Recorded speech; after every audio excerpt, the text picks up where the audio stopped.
No more bad government in Nigeria. Nigeria what? The only media that have been consistent speaking against bad government and for the purpose for reformers. Nigeria what? Yo!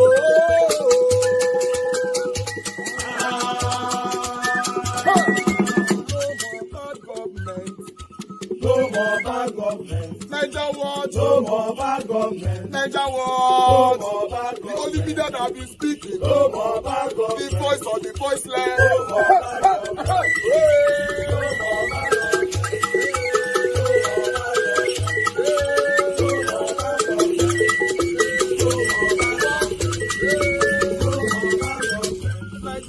No more bad government. For the poor. No more bad government. Nigeria what? No more bad government. Nigeria what media?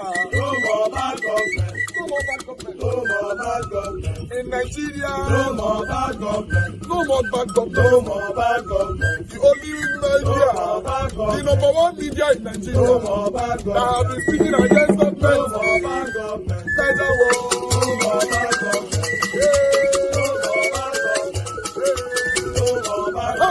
Nigeria what you? The voice of the voiceless. The voice of the voiceless.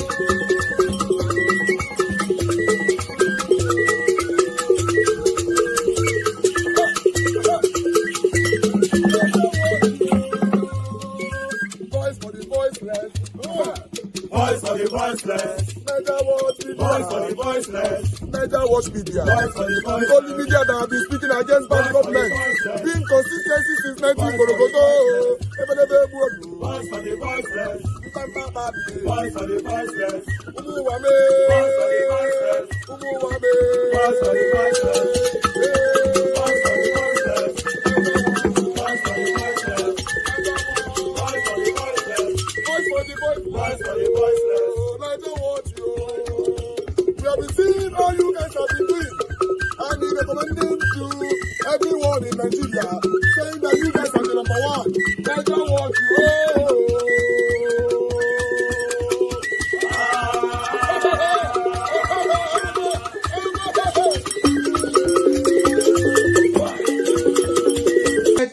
He has vowed not to spend a dime on Nigerian election matters. In fact, he has given up on Nigeria. Now, it suddenly now dawned on me that most of us have given up because the narrative is that when Tinubu was not president, he was able to control the judiciary, control INEC, and control the machineries of government. Is it now that he is president that we are trying to remove him? The moment you start thinking like that, you have been defeated. Then the problem is not our politicians, the problem is you. Now, the reason people fall is to understand why they fell, so that they can, brave ones, pick themselves up and run again and start all over again. In the last election, we did everything that was right. What we didn't do was protecting our vote. We never protected our votes. We voted and we all went home. Let me tell you about this election that is coming in 2027. Or let me tell you something more about our politicians. Our politicians are the most afraid. Forget this front, this face. This face is just a facade. Every politician everywhere in the world, as long as the citizens remain docile, they assume that bigger than thou mentality. Now, what happened in 2023 was some sort of unspoken assurances given to them that Nigerians will not react. You see, Nigerians have remained docile to the extent that they do not guarantee politicians consequences of their wrongdoings. And because you don't do so, that is why they believe they can do anything, clothe touts as bishops, recruit thugs in polling units to scare people off. Now, that is because you believe that these thieves have the monopoly of violence. Now, everybody has a country. If you are living in America, you are living in Germany, you are living in France, hey, you might be in peace. But there's a proverbial saying that says, east or west, home is the best. Nigeria is your home. Don't give up on it. Don't give up on it. We can take this country back. That we fell in 2023 didn't mean we should give up and start crying and start shopping for sympathy. Now, we should tell these people that there are consequences for their misdoings. Nobody is going to break my head and I'll bandage my head to shop for sympathy. Before you break my head, I must make sure I break two people's own. I must make sure I stay and watch my vote and see what is done with my vote.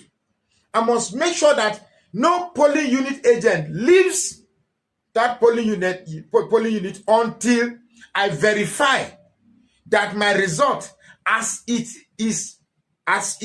happens in the polling unit is exactly what is transmitted to the IRF. We will not tolerate any glitch. In fact, before the election happens, we will ask INEC, is the server functioning? Will there be glitch? Look, they have succeeded in dividing us along tribe and religion. Now, if you are one of those that are looking at the Nigerian situation and what is paramount or what is preferential to you is your religion or your tribe, then you need deliverance. You need to be unplugged. Nigeria is collapsing. Nigeria is at its worst precipice and it needs to be salvaged. We cannot live in the ideology of grabbing things, snatching things, and running away. Only thieves operate such mentalities. Now, I didn't say these things. Your president said it. For goodness sake, Nigeria as a country can begin to function properly and live well like its contemporaries, where things are done properly. I look forward to the day where we will have an election, where we will have real-time results, that there will be a giant screen as the results are coming in. There's an automatic collation, not where we bring sold-out professors who mock themselves by asking, shine light, I need more light, because they want to read figures they know very well that they manipulated. We are in the era of calculators. We are in the era of Big Brother Naija, where votes are made and nobody touches it. There is a simple mechanism that simply collates and gives percentages of all votes cast. How much more a country as big as Nigeria, we cannot simply employ the advantages of technology. Nigeria's situation is not that complicated. There are people who do not want to ensure that the system works because they know they lack popularity, they lack credibility, and they lack fairness. And therefore, the only way they can make themselves relevant is if they rig. Now, it is okay if they have that thought. But what about us that really want this country to work? Do we sit back and allow criminals to have power by all means, by grabbing it and snatching it and running away? So I tell you, those who believe Nigeria is their home, those who believe that Nigeria can be redeemed, please don't give up. Yes, we fell in 2023, but let's dust ourselves. Stand up. Let's fight this fight again. And this time, let's assure ourselves stronger energy, stronger resolve, and assure these thieves that there is consequences. There are consequences, for any wrongdoing, for anybody that tries to grab, we will hold your hand. Anybody that tries to snatch, we will grab you. Anybody that wants to run, we will cut your leg. We will cut that leg. So if you want peace to reign, do things fairly. People should go vote, counted, let the result reflect the true popularity of the contestants. If at the end of the day, my preferred candidate loses from a free and fair election, who am I to say no? Now you might see my verse, Peter Obi or not, it's not a threat. It's just a warning that we want things to be done right. If Peter Obi wins and is rigged like he was rigged in 2023, trust me, there will be consequences. My name is Magnus Oraka. Please follow this page and share this post now. The reason why the Redeemed Church that eats over 2,000 cows a day during their Holy Ghost Congress cannot have a ranch.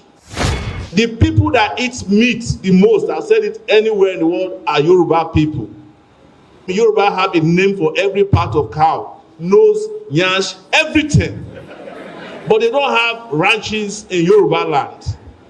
Kwapaso has been in every government since 1999. He was commissioner of peace, he was defense minister, he was governor for 2 years. If there's any position, class captain, Kwapaso will take it. I want to warn us as human beings that we are not the only people on earth, and a lot of careless animals have become extinct.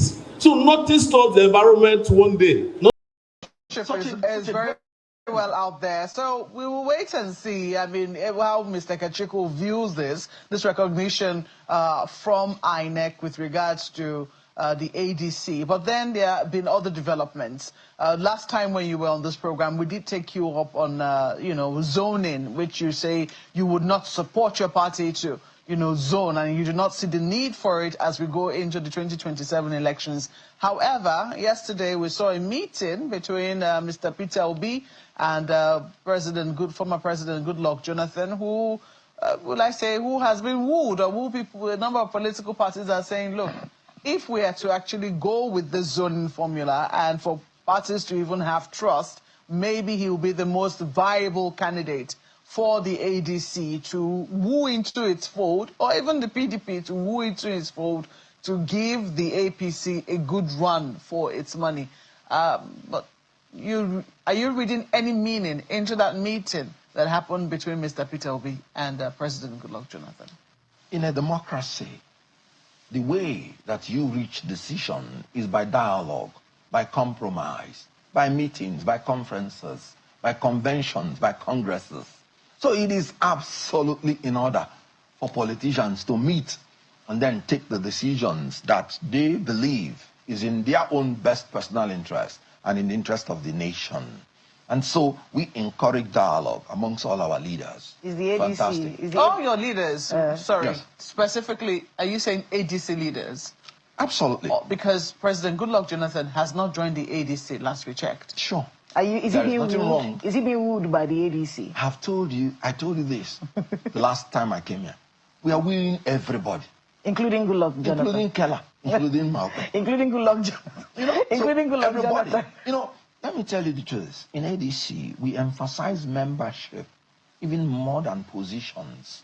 And that reminds me about the sacrifice of Ralph Nwosu, a president or a national chairman of a party, stepping down in the interest of consolidating his party. The last time that he was asked, what is now your position? He said, floor member.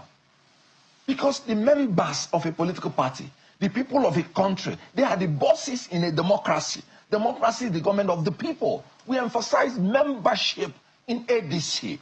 Like I told you, David Mark said collective leadership. Everybody in ADC, every member is treated as a leader with equal respect, but no matter your position. So that's why we are emphasizing membership and the sacrifice that Ralph Nwosu has engendered in the party is carrying all of us along. You must be willing to make sacrifice. Can you really waive, when you see this kind of meeting between Mr. Peter Obi and President Goodluck Jonathan, can you still dismiss, again, with a wave of the hand, this issue of zoning, which quite a number of people think will be really significant in the 2027 elections? Now, what is zoning? Zoning is, if you consider section 14, subsection 3 and 4, it said that the composition of a government and the conduct of its affairs should be conducted in a manner that will ensure that there will be no predominance of an ethnic group or a section in a government in order to prevent dominating others. Just like what APC is doing now, that the president is appointing everything that is important, Yoruba, everything, by whatever name you call, that is important. So that offends zoning. So when you talk about zoning, that's whether federal, we are going to, that's federal character. Yes, that's what I'm saying. So that's zoning not the same basically thing as zoning. No, that is where the concept of zoning came. That every unit, federating unit, must be accommodated. For instance, the Constitution said in the election of your members of the executive of your party, 2/3 of the members must cover 2/3 of the states of Nigeria. That's zoning. So there's nowhere in the, I'm sorry to, there's no way in the Constitution. Just a moment. I think it's important for us so that our viewers are not confused. Yes. They are closely related. Yes. The issue of zoning and federal character, but they're not quite the same thing. No, you are talking about, when you talk about we're talking about the leadership of or the presidential candidate, leadership of the party. Yes. Good. Now, if you're saying it under ADC, and let me say this, zoning in terms of presidential election by any party is advisory. There is no way you guys, it's not constitutional. You cannot. The party can advise. APC in 2023, they said Lawan is the candidate chosen by APC, who eventually emerged. Tinubu said no. He's going to contest. And he's allowed by the Constitution to do so. So it's advisory. So what ADC is saying, in order to avoid rancor amongst us, I told you that the first leadership vision of David Mark is internal democracy. We are going to allow a free and fair contest where every aspirant should come in, contest, and whoever wins, the party will support that person. This meeting between former President Goodluck Jonathan and Peter Obi, the 2023 Labour Party presidential candidate in Abuja. The meeting has fueled speculations about potential political alignments ahead of the 2027 general elections.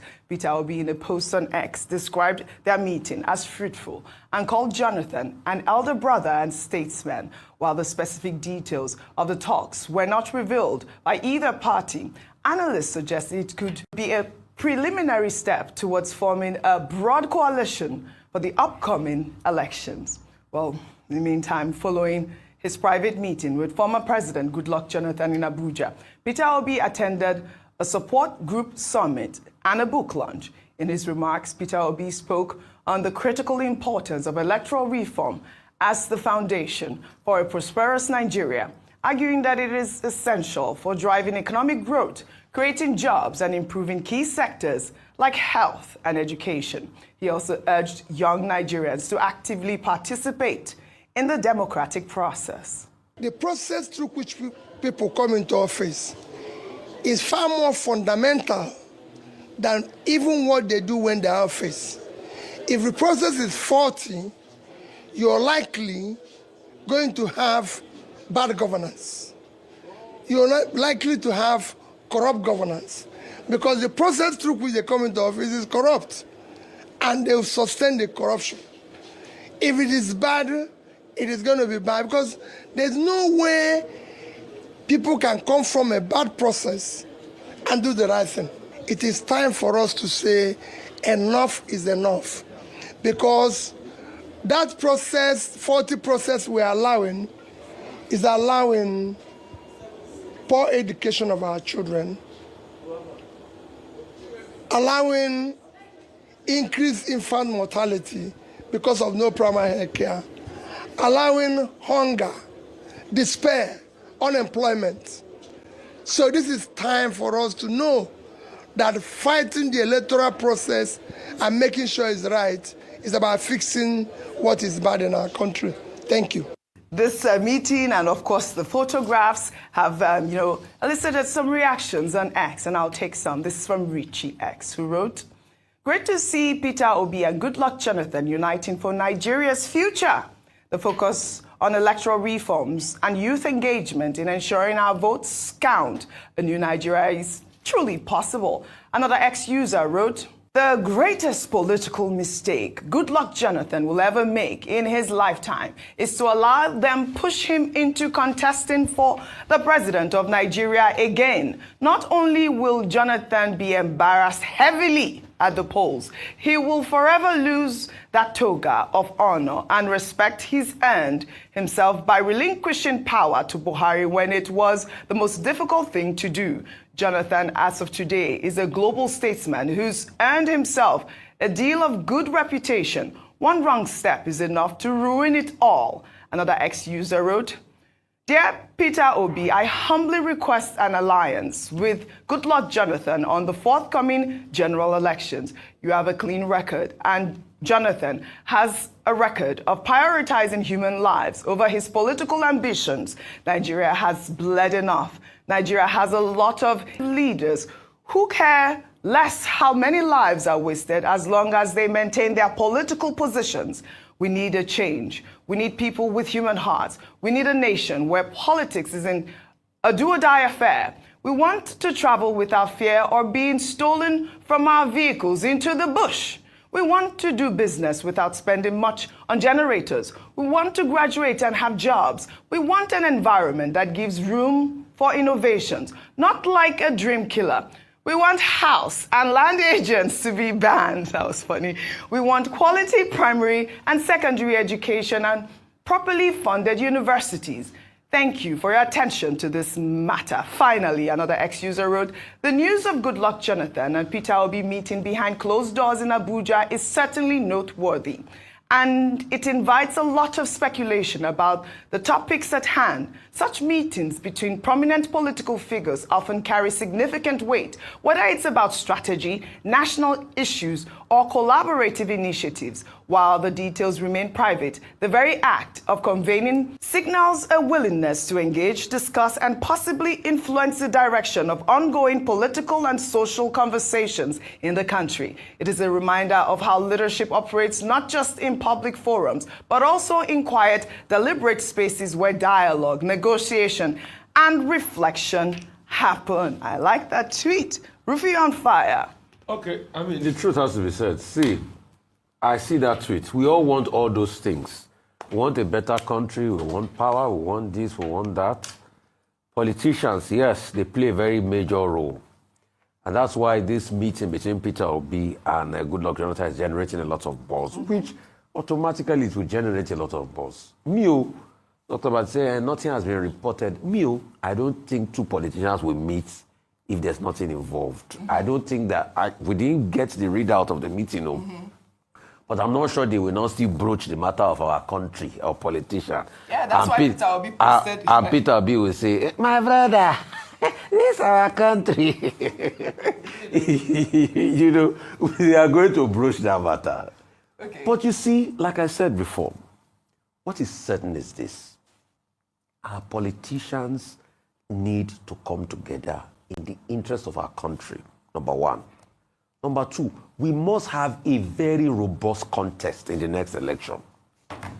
I am for contests. I don't want a case where one political party just feel that they will reign supreme and use the power of incumbency and wipe everybody away. And that's why when the APC did emerge as a coalition in 2015, a lot of people said it was a breath of fresh air. Yeah. So if they are talking about possible coming together and all of that, in the interest of Nigeria, not in the interest of self, I think it's not a bad thing. And as regards, okay, just quickly as I wrap up, and as regards Jonathan running again, some people have said to be able to keep his integrity, maybe if they said that to Mahama will not be president today. He has a right to run. Why you say he should run? Maybe somebody has been running since 1993. Yes. Somebody has been running. I know that person. All right then. And the person will still run again. Well, the race is ahead of us at this moment, right? I mean, it was good to see that picture, great optics, because the conversation has been loud, whether or not Goodluck Jonathan is going to be out there. And, we'll follow up on the conversation as always. Well, shall we take another story now?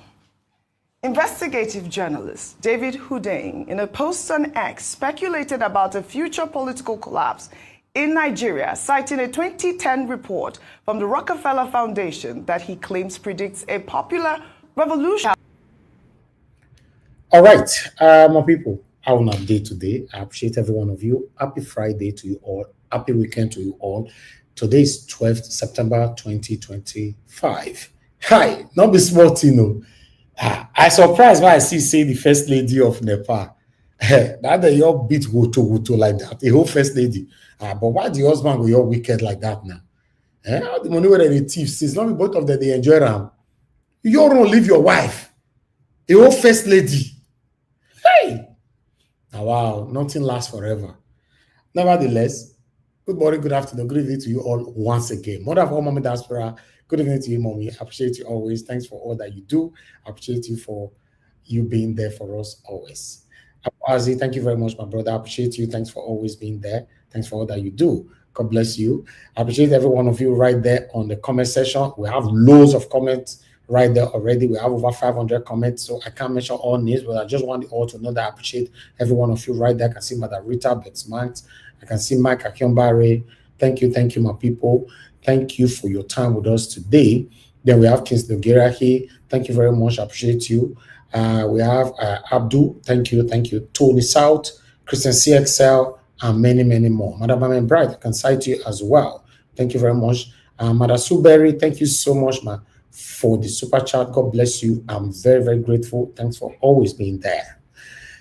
All right, guys. I would like us to move on because I don't know why, for some reason, whether make I laugh, whether make I be sad, or make I cry with these people from Nepal. Because no, the way they beat that first lady, even when she offered them $1 million, I mean they don't beat her. Oh no. People wicked like this now, eh? No, it's not nice. It's not nice. Regardless of how much she thief, eh? Now yours beat her like that. It's not nice. Now for your blind eye, una for protect her. It's not nice. Don't do that. It's not nice. First lady, see the eye can't swear like pop. The husband is so wicked. Oh. That man is a wicked man. The president, not be the president. That man is a wicked man. Now wow. Why the people for are you really sorry for her? No, if you check the way to be that woman, I be human being. I need to feel for her now. For your break her head, therefore protect her head. God. Anyway, it's all right. It's all right. Let's move on. There you go, the husband.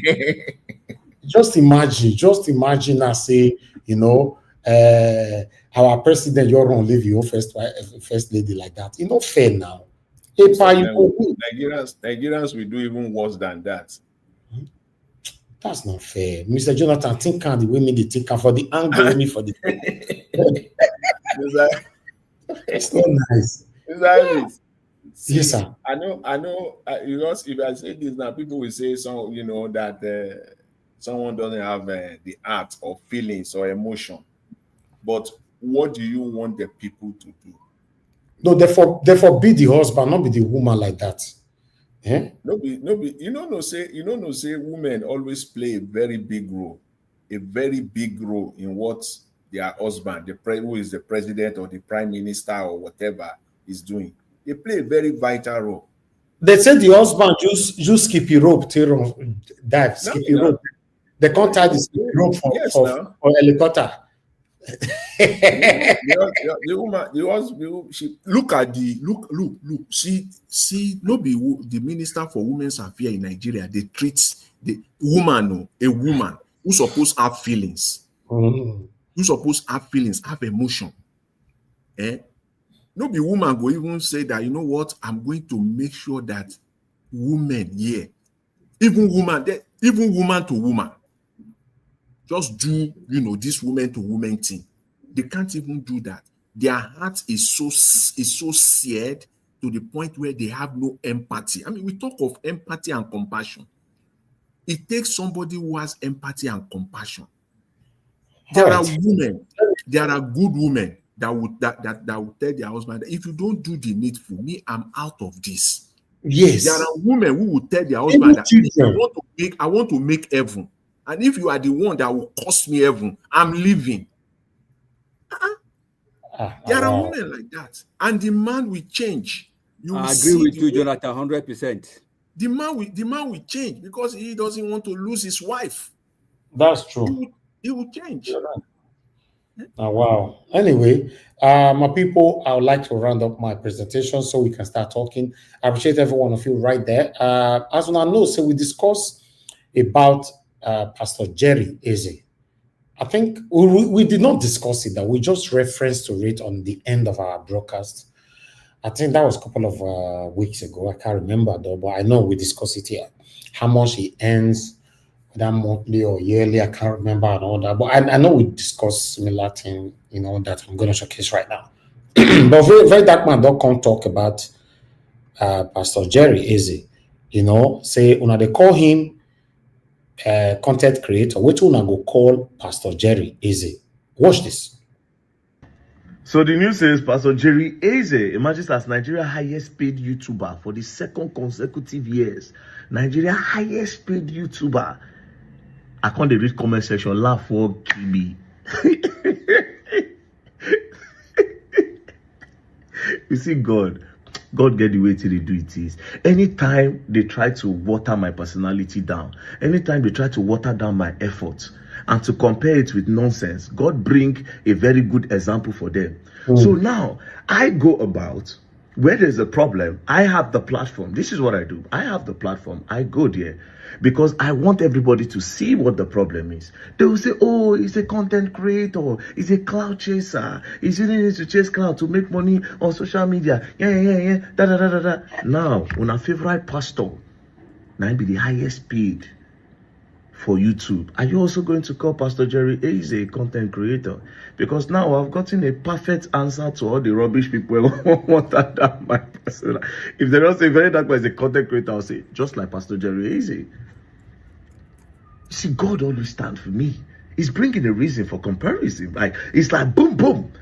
Me, I go out. I go to the battlefield. I go there. I make sure that the government hear it. I make sure that the government do what's needful. I mean, he on the other hand, he offers you people prayers. You key in every money, he prays. I mean, he gets more money in praying. Wow. All fingers are actually not equal. God creates people in mysterious ways. Now, I'm not going to be judgmental. I'm not going to say A, B, or C. But it's quite funny that this is selective criticism. People are being selective. It was saying that me, the talk say I be the highest paid YouTuber for Nigeria. My own don't finish now. I knew it. He's a cloud chaser. He's doing content. All those people saying he's helping. He's not helping them. So it means say all those prayer where Pastor Jerry Eze, they pray for now and they shout amen. Now for your social media money. You see. Now what do you people say? If I just see him, there that fan is. Hey, where the rat is? As I just the right hand, just right, just like Pastor Jerry Eze. Now balance. My God will never fail me. He will never let them water me down. He will never let them water me down. These people don't know how these things work. So we go there, we do these things. How do we create this awareness? Through our social media platform. We create this awareness through our social media platform. We put it there. It's on social media for people to see. Then the owners of the app decide, say, okay, boom, they are paying, so we should not take it. Let me at the user and they recycle, they do one or two things. I don't suppose buy big house, so and I don't just know if I calculate all the money when this media don't pay me, I suppose don't buy big house. It's not even a new thing. I talk immediately after I come out for EFCC. If I calculate how much, I suppose don't buy big house. I suppose don't even buy Urus too. You're supposed to buy rules. One day, maybe I'll go pull out my bank statement from Access Bank. Make I go show now. They make I show now. I no get land. Small land I no get. Small land. And at this point, I will need to plan. Make I even buy even as one small land for my mama. At the time, don't they reach? At least, she said, they even look down and they smile. Nothing, bro. All these things, bro. But these people try to always water down. Thank God for my rattle, so they're not agree. And thank God, so that we get this media. If not, God, waiting there for use my eyes. See. I could chick to my boro banco. You're going to learn, and you will learn the hard way. Don't play. Content creator, pastor, and content creator, very dark man. Funny, it is live. It's funny. Thank you, Lord. Please, the Lord, don't play. As you go learn, you learn. All right, back to back, Pastor Jerry Eze, the highest YouTube earner ever make over 2 billion naira or so. Is it every month or something? I don't know. But still, I'd like us to move on. I just wanted to say that before una come attack me. Because people would listen now. But nevertheless, my people, now I enjoy the curtain of my own presentation. I'm going to bless you now. For the bit where they beat that first lady, is still they pepper me. I want to go try find Panadol, make her eat. Because the way they beat them is very why they pepper you now? Say that money So like this that. is this is what they told us from Mr. Elvis. I greet you, I greet everybody on the panel. That's why I greet you. Not be she chop the money like that now. Nah, husband. Really? No. Is it right for a husband to use skippy rope to run away? Skippy rope. See, the person where eat go die now. So you can talk like that now, but the decision where they make don't buy some Nepalese. Their inaction or actions buy some Nepalese. Maybe a boy of 2 years old, 3 years old, because their mother could not afford hospital bill. Those when they die, and maybe those children, they are the one that will save their country.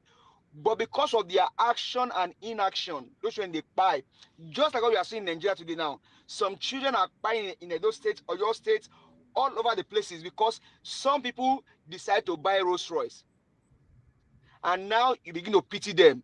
Well, the judgment, it go different. See, Okay. for me, All right, let me move on. Whatever Thank happened you. to her is a reward of our stuff. Thank you. Thank you very much. Okay, the figure that I have here is 10.71 billion. Now, Pastor Jerry Eze, now he end since when? I think for the past 12 months or so, yes. 10.71 billion. Anyway, I appreciate you all, my people. Yes, I say 10.71 billion. You know, why they ask me again? Okay, thank you very much, my people. Now, God bless you now. I would like us to move on right now. Press on the like, help us to share, and press on the dollar sign. And remember, on the 2nd of October is my birthday. I'm not saying we will talk about Nigeria will be better. To press on dollar sign, they are there. If the Satara, Esebo, that they do here just that, you see. But it's all good. We all need God. But we'll get there. I just wish our pastors are putting their voices towards what is affecting us. Nigerians are selfish people. Very selfish. The most selfish people. Their case, you see this. If you just give me just 10 seconds, let me just say this on this VDM thing. If I have time, I would say more about it. The case of VDM is just the Bible. The Bible said it clearly in Matthew 23:13. It's very clear. Matthew 23:13. You see, Nigerians, they don't want to do something, and those or the person that wants to do it or that is doing it, they will be hindering that person from doing it. Exactly. Can't you enter a house if you know you don't? Even if you give people chance to do something, they won't want to do. That's what they are doing to me here. They will discourage you. They will. That is our problem, and we need to check ourselves. It is Thank you, Mr. detrimental. It is not the way to progress in life. They're not the year. Just forget. Some of the way they pack all this money for that 10.71 billion, the day here now to press on dollar sign for they don't go press because we offend them just for Nigeria to be better. You know, it's crazy. But nevertheless, we thank God say we, the concerned Nigerians, we are putting our voices to see country will be better. I wish the pastors are putting their voices to see how Nigeria will be better. I would have, for me, I found they complain now because they are mute. I say not concern them. I don't know. There's nothing wrong. For example, Pastor Zeri is using a whole 1 week to say, well, let's talk about what is affecting us in Nigeria. The reason why they will not do it because they don't want to step on the toes of government, and government will not also step on their own toes. So it's the whole thing is just deliberately. But Pastor Jerry, is it making money through YouTube views or people they donate for that? No, super chat. Mr. Johnson Emmanuel just give me £10. So okay. You know, for every money he own side there, he be like say rain the fall. Rain you're the fall. You know if you count on every money. Yes, it be like say rain the fall. That one not there for offering as somebody. I don't know what comment on yourself. Like say Naima, that one not there offering. That one are your super chat. You know, it's crazy. It's crazy. So offering not did that one at all. This is super chat every money, 10.71 billion naira. You know, for the past 10, 12 months. That's the highest. That's over $7 million. Yes, for just 12 months. You understand? You know, so it's for me, if even though it's any 100 billion, but I wish they are talking about what is affecting us. But they don't talk about it. The people that are running to you, the reason why they run to you is because they don't have no hope. You know, the government have frustrated them, and you pastors, you Lord pastors are happy that the government is frustrating them so that they can continue to run to you. That's what I believe pastors are doing in Nigeria. Mr. Elvis, you know, Mr. Elvis, I said this here some days ago. Now, can you tell me the reason why we have someone like Peter Gregory Obi, and you are not seeing Nigerian pastor lying behind him, Nigerian imam, Nigerian traditional rulers say this man is the one we want? Is there a reason why? The reason is because they are benefiting from the failure of Nigeria. Anyway, let's move on. Let's move on, my people. You know, let's see if we can round up early today. Fingers crossed. Let me start with the first person. Mr. Johnson Emmanuel, thank you very much, sir. God bless you. I'm very, very grateful. Guys, you can do the same. The dollar sign is just right there, blinking at you. Click on it and encourage what we do here. Mr. Alex, it's good to have you on the show, my brother. Good evening to you. Please talk to us. Mr. Alex, you need to unmute yourself. We will not hear you. I want to give your slot to another person. Oh, if I say they eat pounded yam right now, you are not available. Then I move to Mr. Jonathan. No. I'm available. Can you hear me? How you they eat pounded yam and you they pan at the top for here? It's not right. my brother, my sincere apology. It was not intentional. Greetings to my fellow panelists, Mr. Elvis. Our social media Jaga Bonito. Thank you for what you do. Social media Calopedi. Social media Emestro. Social media Signore. I want to say Efkaristopoli Parakalo for all you do. What language are you speaking? Call out social media Padanyam self now. Social media Padanyam. I want to say thank you. They speak Italian. Now Italian they take the talk to you. I want to thank him. I want to thank Mr. Elvis. Thank you for the privilege. So, Mr. Ale, me, I'm not a social media epelepe. Huh? No, you are social media Padanyam. So, social media maestro, signore. Social media senior man. Thank you, my brother. Yes. Parapoli for all you do. That's in Greek saying thank you very much. Anyways, I'm very happy to be here today. My sincere apology for my absence. Sometimes it's not intentional. For me, you know, I am not a medical person. I'm not in the medical hemisphere. I'm not in the media. Like I didn't study film and media. You can school me on that, Mr. Elvis. I'm not in the finance world. So Mr. Jonathan can school me on that. But when it comes to politics and political history, international relations, by the grace of God, we are still learning. We've learned a lot. So, yeah, we've been observing what's happening in Nepal. You know, I think in 1999 or 2000, I was just entering the university those days when an American academia summit, they predicted that Nigeria will not exceed 2007. Again, it failed. They predicted again that final full stop, Nigeria will not exceed 2015 with the indices, with the research, with the comparative historical research of Fawcett Origo, of other countries that have had similar experiences. You know, everything people do when it comes to research, especially if you have your master's or your PhD, you know the importance of research methodology. So people cannot just wake up and bring out postulations according to Abati of Arise. Postulations, assertions sometimes are from research and proven empirical, you know, solutions. You cannot continue on a certain journey and you believe it's going to last forever. Yes, in 2015, Jonathan Goodluck avoided it. They said it was going to happen. Up to now, it has really eluded the American academia or those who went into research about these things. That does not mean it will not happen. That does not mean it will not happen. So Nepal is the recent point of analysis. Nepal is the country gifted with tourism, you know, with a lot of things that the citizens can really benefit from. But the leaders, just like Nigeria, have been very obviously very wicked, intentionally wicked. Nepal is not as even as bad as Nigeria because we have the population, we have the gas, we have the petroleum, we have a lot that they don't have. But if you have traveled around the world, if you've met the Nepalese, the Nepali guys and ladies, they are one of the most humble, law-abiding, and hardworking people I have met in my journey across Europe. So I don't know why people who are so law-abiding, people who are so humane and human, they always have the problem of bad leadership.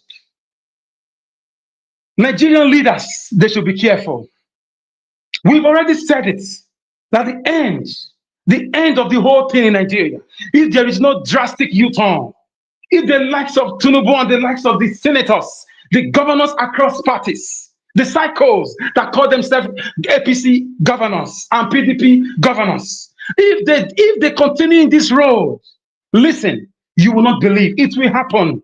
Some of us are waiting. Daniel said, 70 years had come and gone. I was worried. I had to go and open the books for the deliverance of the people of Israel. It may take a little bit longer, but it will happen. It will happen. You cannot have a country so blessed as Nigeria and leaders just pretend that in 2025 we should be struggling for electricity. We should be, you know, kidnapped, raped. People are being murdered on a daily basis while your leaders are in different countries, you know, having red wine. As we speak right now, Tinubu is in France. As we speak right now, Obeolo just came from, is it Canada the other day or UK? With him and his deputy governor in the name of celebrating a birthday. And many other governors. Some governors, you know, I call them clowns because they went to the national airport to bid the governor, the president goodbye. I have never seen that happen in a same clan. Do we talk about the borrowed money that are not accounted for? You just borrow money and steal it with impunity at the highest level. And you pretend that you are not aware that kidnappers, killers, and, you know, rapists are all over the country. You are pretending. Very soon, there is always a day. No matter how rich you are as a landlord, as a house owner, when you mistreat your gate man and your maid to a certain level, guess what? One day you realize that your life, your very life, is in their hands. So I want to thank the people of Nepal and the guy that made that speech about a few months ago. The guy that let them know that the land belonged to them, that their fathers, their ancestors gave their lives to build this nation. That building this nation is in their hands as young people. The way the guy was shouting and ranting, I had good pimples. I was not overgasted. I was seeing myself in him. He must have been 15 or 14 or 16 or 19. But the guy actually was like, he was speaking to the whole third world countries. And I want to warn the international community. They are not exempted from this whole thing. Those who pretend to be election monitoring team will know what is going on. Because you can't tell me Tinubu is just going to France for the sake of going to France. You can't tell me France right now with all that's happening in Nigeria.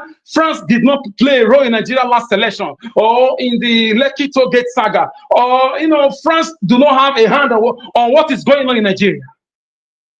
Governors, senators, please have everything. Look at the first lady, a whole first lady. Remi, Tinubu, have everything. Even if you are a serving first lady, former first lady, governor first lady, presidential first lady, a first lady is a first lady. When it happens, nobody will show anybody your house. Nigerians are not asking you to give them money. They're not asking you to just build houses and give them. They're not even asking you to give them scholarships. They're never asking you to manufacture a job and give them security, the basis of how more dangerous can you be? How more wicked? The basics, pipe-borne water, security, enabling environment, 24 hours electricity. Countries like Armenia, Serbia, Croatia that got their independence in the 90s here. People that broke away from the Soviet Union, all of them have 24 hours electricity, no matter how poor you think they are.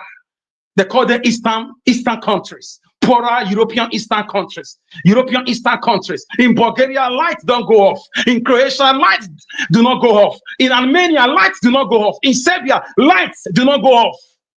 Giant of Africa, the largest or the second largest oil producing country in the whole of Africa. Your citizens are being chased all over the world. And you think it will continue like this? The people of Nepal, let me tell you, Mr. Elvis, my dear brother, I know many Nigerians were taking notes. They were taking notes how to finish up the job. Should it happen again? We did the job, but we could not finish it. We went to where Nepal went to, but Nepal showed us next time, if anything like this happens, don't run, advance. That is exactly the lesson. May all the youth in Nigeria have learned it. Because since you have refused to be wicked, be ready. There may not be many helicopters that day to put you on a rope. So Nepal people, I'm very proud of them. I don't support violence, but I don't support corruption. I don't support killings, kidnapping, raping, looting. Come to Edo State and see what is going on and see what the clowns we have in government are doing. The clowns, the money chasers. Even from the governor to the last person, these guys do not know their left from their rights. The political kingpins, they've become a cartel. They form the cartel, the Shomoles of this world, the Israel Yamos of this world. The Jared Telebe of this world. They form the cartel among themselves to make sure, what the former government did, they do it times two to Edo people. So Nepal is showing the whole world what African countries must do if the government do not have a U-turn. I'm happy. I feel sad for the first lady.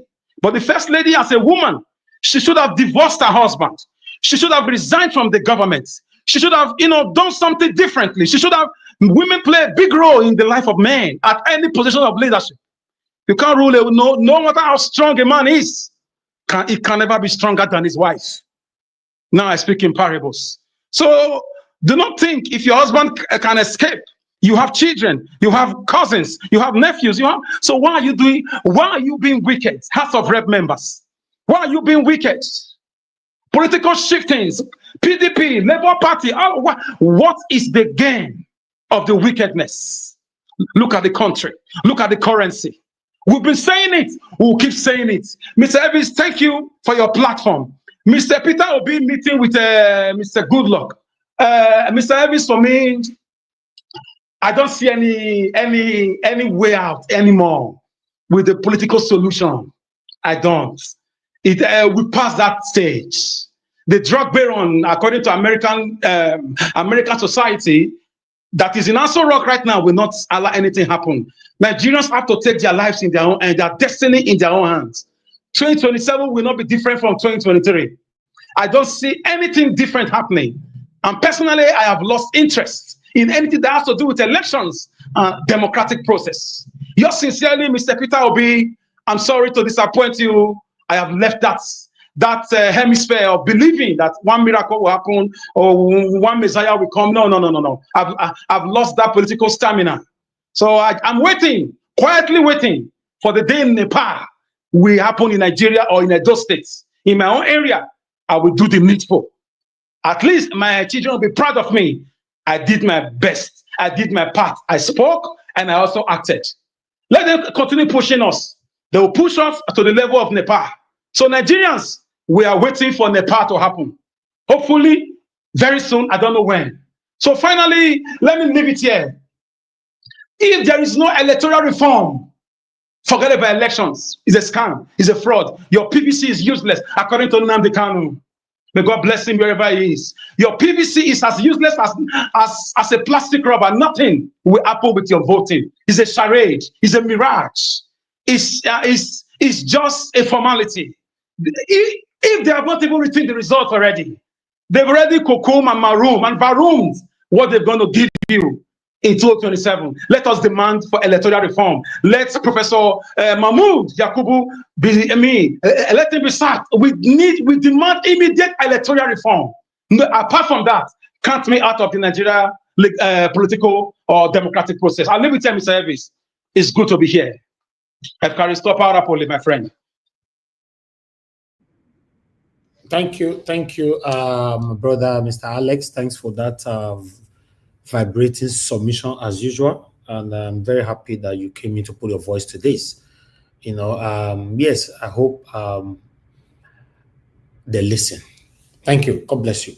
Okay, guys, help us to press on the like, help us to share. Let's hear from Mr. Jonathan. Mr. Jonathan, it's good to have you on the show. Good evening to you once again. Talk to us. Sir. Thank you. Thank you, Mr. Elvis. I greet you once again. God bless you. Greatly. Happy Friday to you. And my fellow panelists, I greet you all as well. God bless you all greatly. Wishing you all a happy weekend.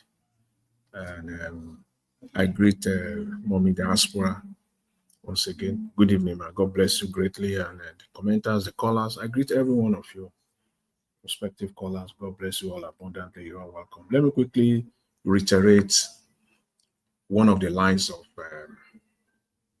Mr. Alex.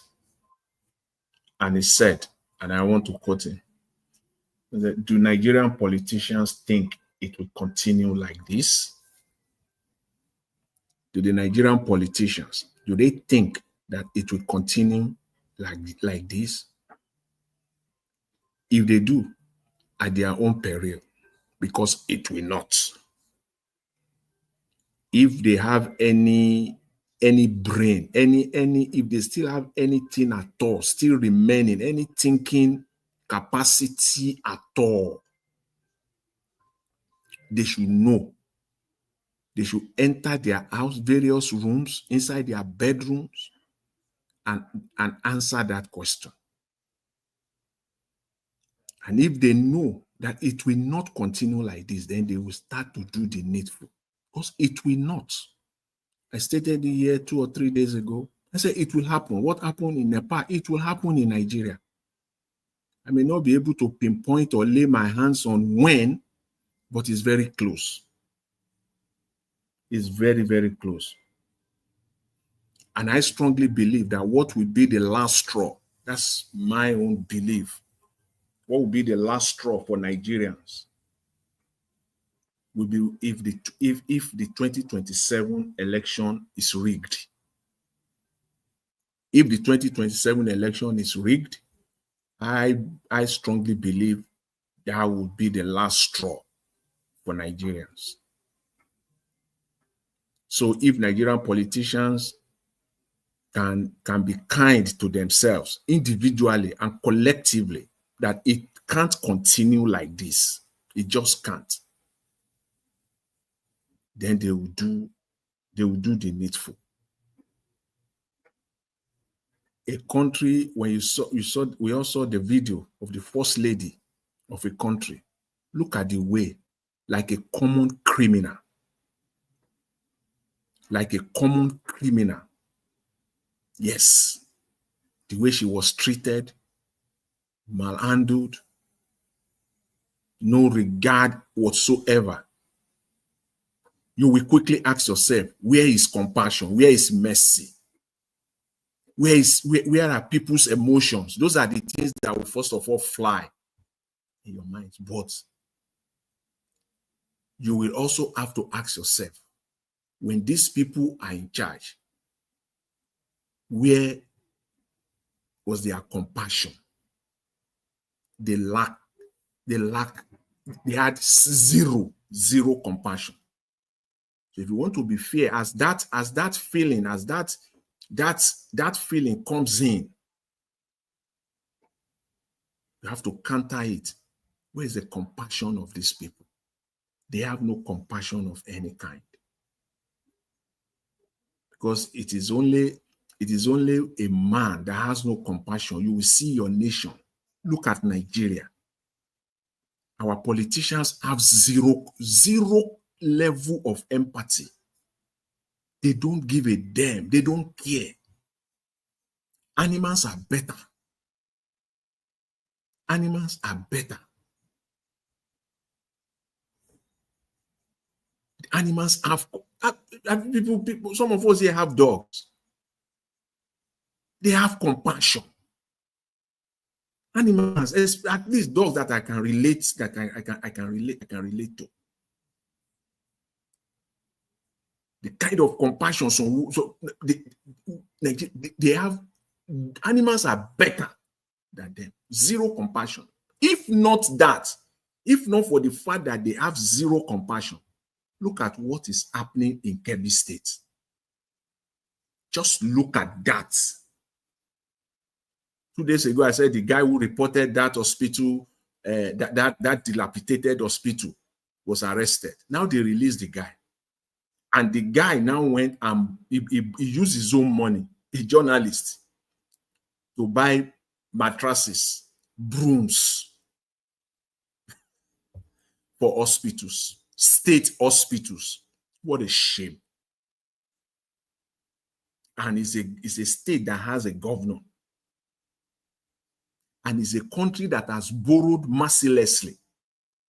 So all this money, at least we can recall, a significant chunk of this money was borrowed under the guise of health care. So why are we seeing hospitals like that in Nigeria? If not for the fact that these people have no compassion. But on the other side, I'm glad.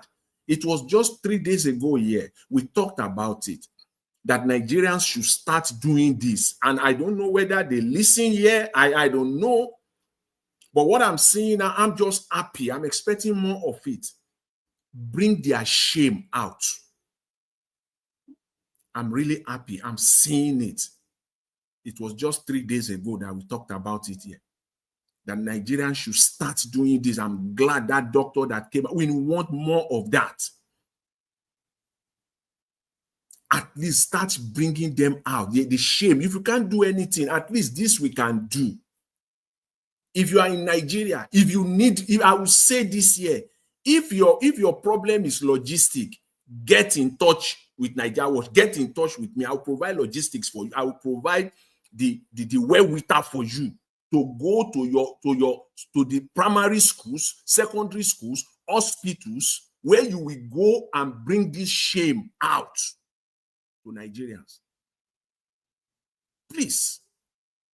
This thing is supposed to. I join you on that, sir. This thing supposed to bombard the entire social media.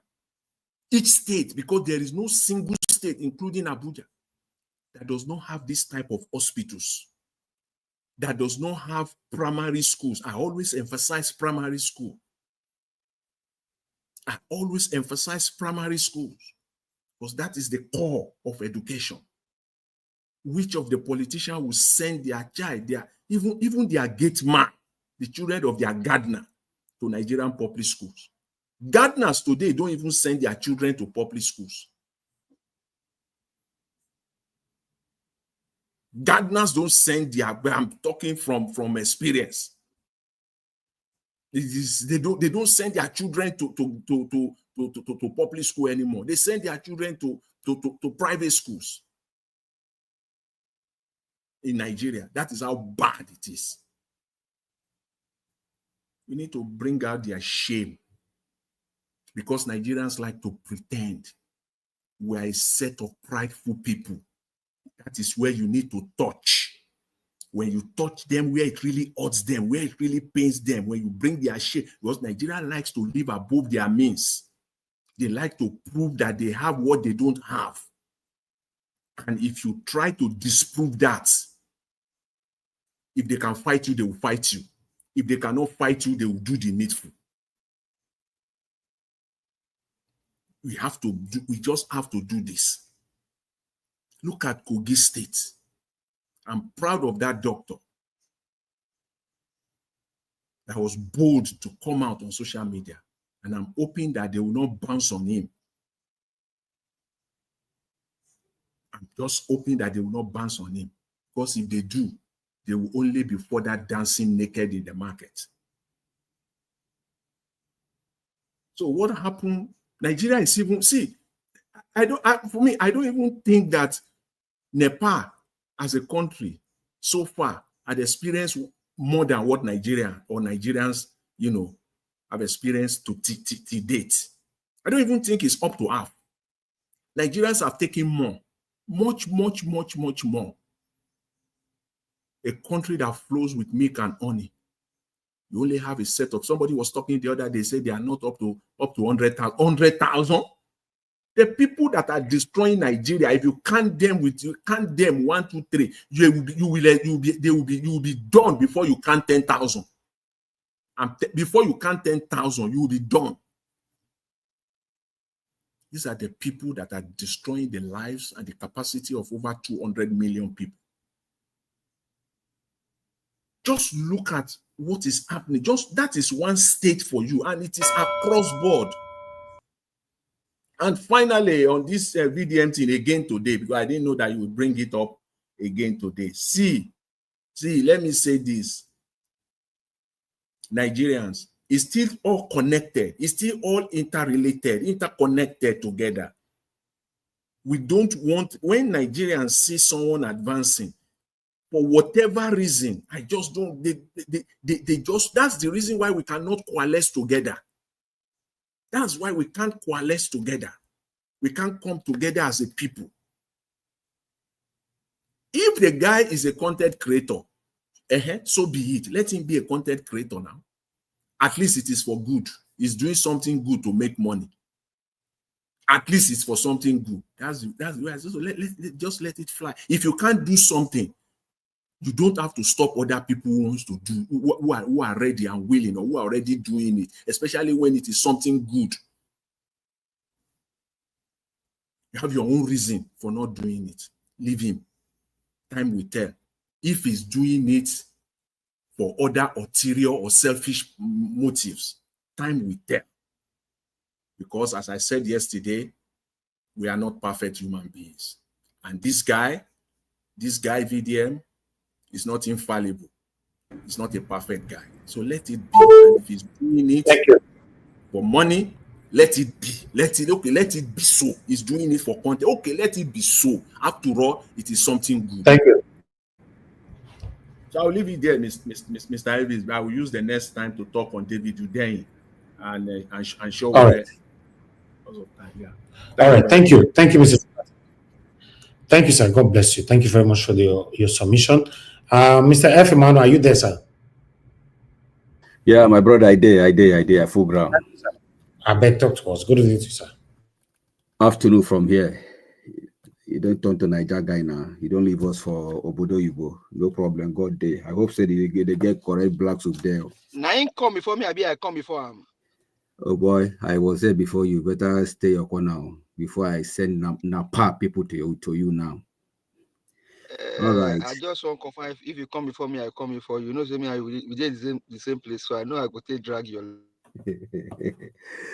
All right. I greet you, Mr. Alex, Mr. Niger Watch, then Mr. Alex, and Egbo, our big brother, Mr. Jonathan. Then Sir Lewis, I greet you. Then give us our mandate. It's just say they go, you don't go leave this mandate where we know what you are chasing for. Because this mandate is not forthcoming. Then Mr. Odua, I greet you, sir. Abdul Malik, I greet you. Mommy Diaspora, I hail you, Mama. Good job. Yeah, it's getting interesting that small countries like Nepal are setting the pace for big country like Nigeria. You know, so Nigerians, our youngest brother, Nepal. Moreover, that countries, the spelling start from N, ne. It's almost like calling Nigeria. Nigeria is N also. So the N nation, they are doing the needful. So I want to say that you guys should borrow lead from them. They are setting the pace already, telling us this is the way to go. You know, because that is the language that these criminals, these politicians understand. And I want to believe by what has been done, what they have done in that country, I want to believe any government, I can guarantee you for sure, any government that is coming now to lead that small country called Nepal, we rule with fear, because the power of the people is usually greater than the few that govern. Why? Because this is just an example for example. They have just made a statement. But in our own case, the reverse is the case. We just allow few, microscopic few, to put their hand and their leg on our neck, squeeze us that we cannot even shout. You know? So I'm happy that this is happening. Remi Tinubu, people say we'll learn from others. You don't wait until when something happened to you before you learn. You will learn from others. That is the only smartest way to live life.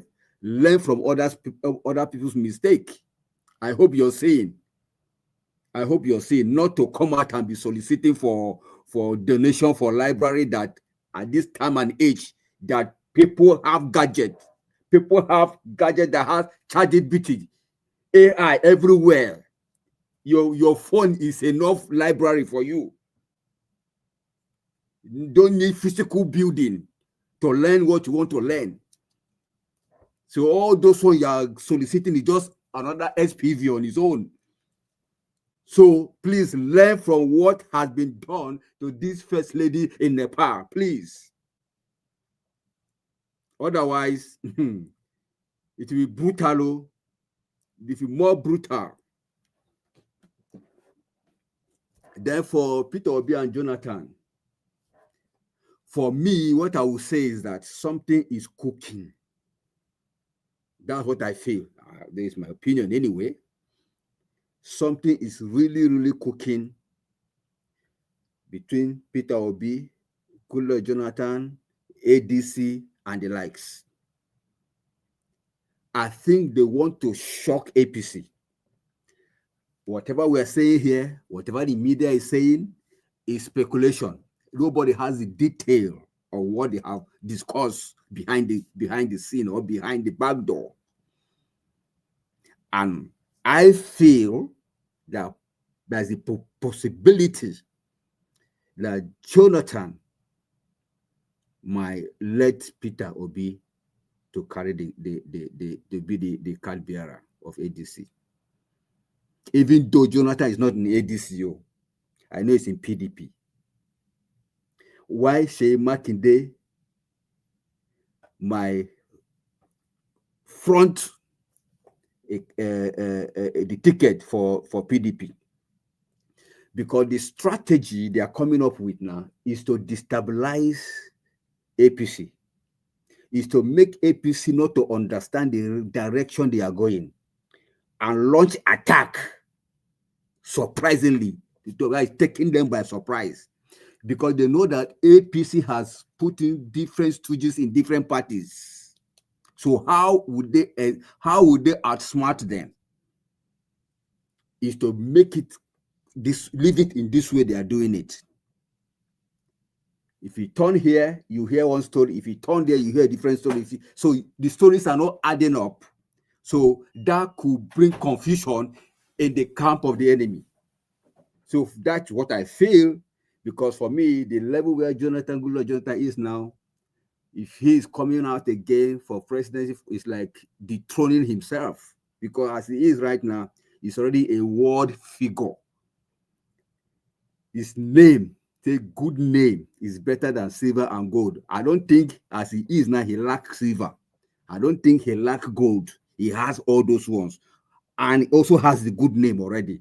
So for me, he has gotten everything as a normal human being to achieve by divine providence, from how he started to how he handed over. For me, that is all every man need in this life. We don't need too much. We don't sleep in 3 different houses. Just small space is good. You know, you're good to go. So for me, I don't think Jonathan will really take the ticket, you know. So anyway, negotiation is still ongoing. So let's leave it at that. Whatever is going on behind the scene, one day the cat will be let out of the bag. Then we will know what actually that was discussed behind behind closed doors. That is for that. Then for Very Dark Man and Pastor Jerry Eze, a very quick one. Well, if you look at it in these 2 different ways, Pastor Jerry Eze, I'm not supporting anybody. I'm just airing my own opinion on these 2 scenarios. Pastor Jerry Eze is offering prayers every day, as long as you can join anywhere. And it's a global platform. People are joining across the globe. So the possibility of traffic is there compared to Very Dark Man that occasionally goes out to do his thing.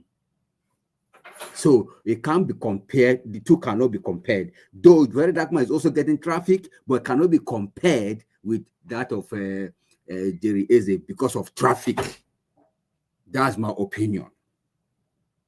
You know, and we African people, we love all this prayer thing. So that alone is enough for Jerry Eze to have that kind of traffic. Is getting that has metamorphosed to these billions is making on monthly basis, or as the case may be. You know, so that is for that. So somehow, somebody is rendering service. For me, that prayer that is coming every day to do for it, that is his own service in a way. Where Very Dark Man is also doing his own little service in a way. So everybody is gaining popularity in his little way. That's where I look at it. Then, for who again? I think I've touched everything. Mr. Evie, did you talk about Natasha? No. We didn't talk. We talked about it yesterday. Your time is up anyway. Okay. All right. So let me rest it from there. Thank you so much for the time. Yes, sir. Thank you, Oga F. Man. God bless you, sir. Thank you very much. Okay, give us a mandate. It's your turn. Are you there? Thank you very much. I greet you. Hopefully, you can hear me clearly. Greetings to you, to the panelists. I greet everyone. Thank you very much for today. Comment section, Mr. Abuaze, Johnson Emmanuel, and every other of our brethren on the comment section. Greetings to everyone. Mommy Diaspora, we greet you. Thank you very much, Ma, for all that you do. Well, on the issue of what we are presenting today. Now, on that first lady, because we are human beings, you have empathy. You show care. You show sympathy. But when these people ruin the life of their citizens, they don't show any iota of empathy. A case in sight. Wike, for example. What is Wike's enterprise before he became governor of Rivers State? The last time I checked, they said Wike went to law school. He's a lawyer, right? Has Wike ever practiced law in his life? But today, the former governor of Rivers State, in person of Nyesom Wike, rides a Rolls Royce. There was an issue of a jet, if I'm still correct, owned by Rivers State that was granted in Germany. I think he went somehow to go get back that plane or that jet. Where is that jet now? You don't know. Now, when these guys ruin the life of their people, we don't think of empathy or sympathy then. As a matter of fact, Wike changed the will of his own people in Rivers State in the last election. I've never seen where one man single-handedly changed the will of an entire state just to support a criminal drug baron. Now, going to Nepal again. This woman, whether by omission or commission, would have enjoyed from the inaction or the actions of her husband as a president. But at that point in time, did she ever call the husband to order? Maybe yes, maybe no. You now see what she told them when they caught her. She said, "Let me give you $1 million." So you have that $1 million, and Nepalians are suffering. And Mr. Alex, like you said earlier, Nepalians are the most.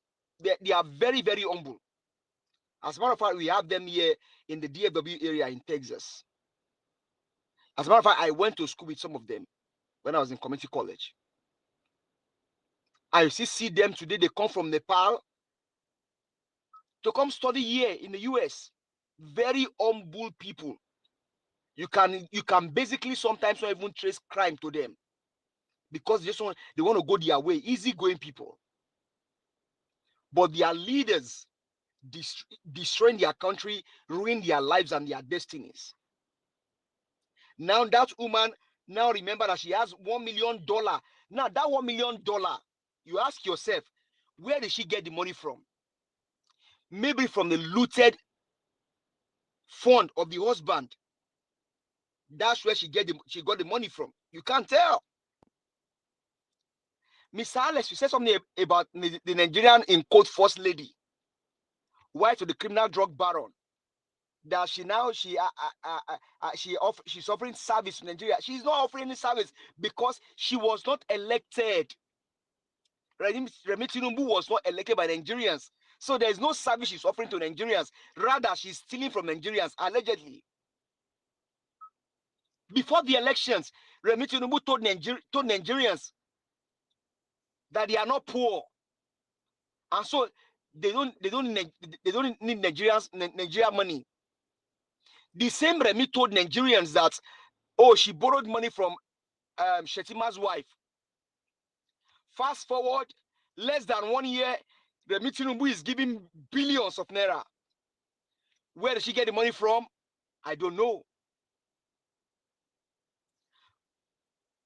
Over here, we will always have us talk about the convoy that follows her all around. Is Remi Tinubu elected? No. As a matter of fact, that office of the first lady is illegal. It's an illegal office. It's an XPV office. Because you cannot ask them to come and account for the office of the first lady that they created. You cannot audit that. You cannot audit that office. Because it's an SPV. So Nigerians, For me, like I said yesterday, and I think Mr. Alex re-echo it here, it is the way of Nepal, honestly, because I don't think election will get it for us. Election will not. Okay, look at after the last election, 2023 election, look at what happened in Lagos, in the by-election. Look at what happened in Rivers. In Rivers, they even went rogue. They were now writing results, broad daylight, under camera. They're now emboldened, writing election results on a broad daylight, because they know what? There is no consequence. And why? Wike is in charge. Tom printing. And Tom printing on a camera. Because they have to, you know what? Because they have to record it themselves, so that they can have evidence. They will show evidence to their principal that the job was done. Thank you. And to present also in court in case there's a court situation. Okay, you said it, but what they will not do is a forensic. Just one person, Tom printing, just to make up for the record. And when you go to court, because we now have a lawless court and lawless judiciaries, lawless judges, criminal judges, irresponsible judges, they will now be asking Nigerians, should we go and look for evidence in Orion markets? You see that? So Nigerians, for me, I don't think election may cut it for Nigeria the way of Nepal. I'm a Nigerian, and I'm doing my bit. So let's know where our problem lies. We saw just yesterday, how you showed us what is happening in Samfara. Even though I'm expecting more, the guy is doing his best for his people. And I ask here, how much those things that guy did, how much is the project? How much is it? What they spend on projects is not up to how much they steal. It is only the wicked one. They will steal and they will not even do any projects, even though you are not supposed to see in the first place. I was engaged in a conversation with somebody here earlier, an elderly one from Anambra State. I was just talking about Mr. Peter Gregory Obi. And we went in the same direction. If we miss Peter Obi this time, forget about Nigeria. Forget about it. Forget about it. So that's in case they want to do their election, because me, I don't support any election. All the way Nepal. All the way Nepal. Now Nepalese, they are done with all of those things. They are now clean up. They are cleaning the country. They are cleaning up. They are painting their country, making the country now look good. That is what we want. These guys don't care. You see, Wike will sit down in front of media. He will sit in. Who is Wike the president? This man, he rides Rolls Royce, and Nigerians are suffering. The Rivers people are suffering. Now, the issue of Goodluck Jonathan and Peter Obi, whatever they discuss in that, let it eat good fruit. But that's only if and only if there will be a sane election. But under this criminal, I don't think election we get it. I used to ask a question here. Funsho Williams in Lagos State was a viable candidate. Then, who buy Funsho Williams? Till tomorrow, nobody know who buy Funsho Williams. That was when this guy was a governor in Lagos State. Where is Funsho? He was a PDP viable candidate then. Funsho was tied in his house. So Nigeria, because this guy had to be president, 88 pied in the 88 pied. A boy killed himself. In Plateau Jos. Nigerians, let's listen to what Prophet Isaiah is saying. How long are we going to continue in this way? As a matter of fact, no Nigerian should be outside Nigeria at this time Why? Because we have everything that pertains to life and gold. We have oil, we have lithium, we have bitumen, we have everything. Why are these guys wicked? How much will it cost to feed Nigerians? And why are you guys so wicked? Why? Imagine the governor of a state travel abroad to go celebrate birthday, and your people are dying in your own state. There's no good roads. They just kidnap your people under the same Edo line bus that you just inaugurated. Why are these guys wicked? We said it yesterday. How some of them they came to lie to us about fiber optics cable, about Oshimo plant. The Oshimo plant now, we have not seen a report that it's a lie fabricated. Why are you guys so wicked? Why don't you love your own people? Why can't you learn from Mr. Elvis Oniye Digi? The guy is winning in one day. This man in 1 or 2 days raised over 10 million naira for Elvis is not the president of Nigeria. He's not a senator. He's not a governor. But raised 10 million on this platform in 2 days, just because a Nigerian like him needed a medical help. Nigerians, let's arise. It's our country.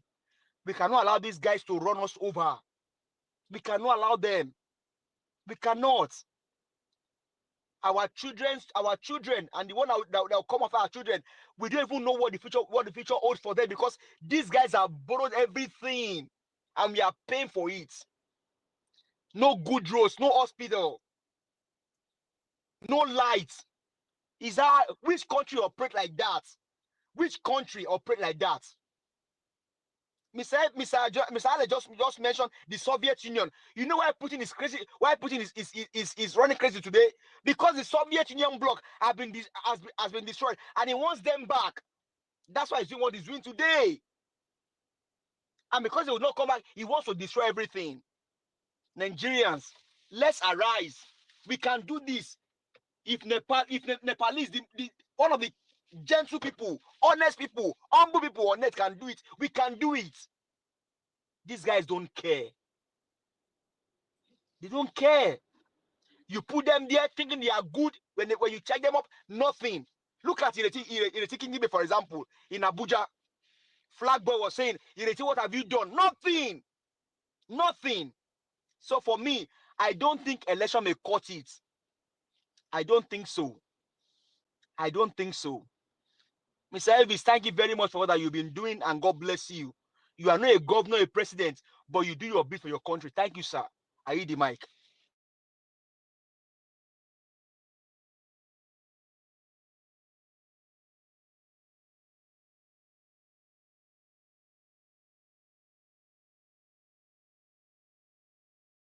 All right. Thank you. Give us a mandate. God bless you. Thanks for your wonderful submission, my brother. Appreciate you. And thanks for the acknowledgement and your kind words on my effort here all the time. I appreciate you. Thank you. Okay, Sir Luis. I call you, Yes, sir. sorry, Ojo say a second. I call you tired today. We don't get hold of you. Please, I just want to request. I'll call you later, after the broadcast. Okay. Please give my number to Mr. Odua. Okay. Please give my number to Mr. Odua. I'll call you after the show, after the broadcast.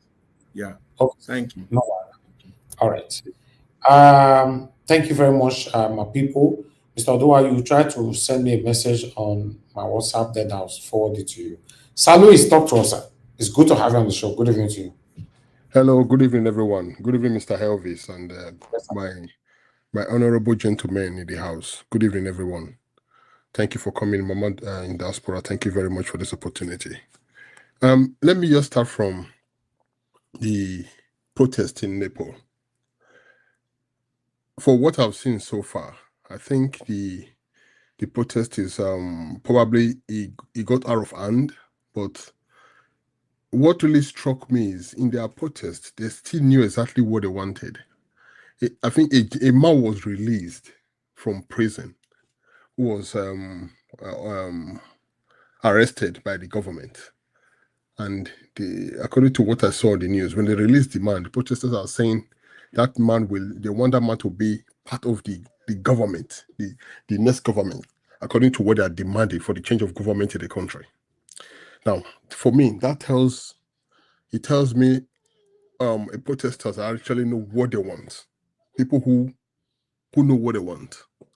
Secondly, there's one other young guy that said he's in government also, he's in his late 30s. And the protesters are saying yes, because that guy seemed to stand for the interest of the nation. And he's one of the few that they think represents, he understands what the Gen Zs feels. So for me, I think that also tells you that the people know exactly what they want. And there have been several discussions about, we want this kind of protest in Nigeria, we want this kind of protest in Nigeria. We have to be a bit watchful if we want to go down to history to say countries that went through, because there's what leads to a revolution. It starts from a rally. From a rally, it can become a protest. If it's not properly coordinated, it becomes a riot. And from that, it turns to a revolution. And when it gets to that point, like someone said, it is easy to plan this. It is easy to go ahead to execute it, but it is far more difficult to handle it when it gets out of hand. And looking at the Nigerian people, they're talking about, we want this Nigeria, And I've just been, I took my time to look into history of countries that had protests in the past. We also, for those who are good with history, you saw the French Revolution. What happened? The French Revolution. Also saw the Serbia protest. We saw the Czechoslovakia. Pardon my pronunciation. We was also called the Velvet Revolution. We saw the South Korea, China of 1919, called the May 4th movement. Now, when you look at this protest, you see that these people knew exactly what they wanted. They came together, they kept demanding it, they kept pushing. And until that result came, we also, we can go back in time to what happened in Russia. They call it the 1417, which means the protest started in 1914 to 1917. Thank you, Mr. Elvis, for those historical statistics. So they call it the 1417. I think by Peter, one of the men who were part of the leaders of the protest or the revolution. Now, in Nigeria, my fear in Nigeria is the Nigerian people do not know exactly what they want. So many Nigerian youth are just looking for an avenue to just go out there on the street, just start jumping to shops of people who are also part of the people who are also struggling to survive. If there's a protest Mr. Louis, today, sir. yes. Is it not because they have infiltrators and even government sabotage among those people thinking that they are protesting too? When a protest is properly organized, the people know exactly. For example, before a protest takes place, there must be some sort of discussion. Now we have social media. It's far more easier. And back in the days, people used to meet in the bush. Some people would meet, they congregate themselves together in a hall. But now social media is there. There must be a vision of what the people actually want. Look at, it was not Amonkri I was watching. I read something on Facebook a few days ago. It said something about, if you want to protest, go and protest in your homeland. So which means there's a protest in Nigeria today.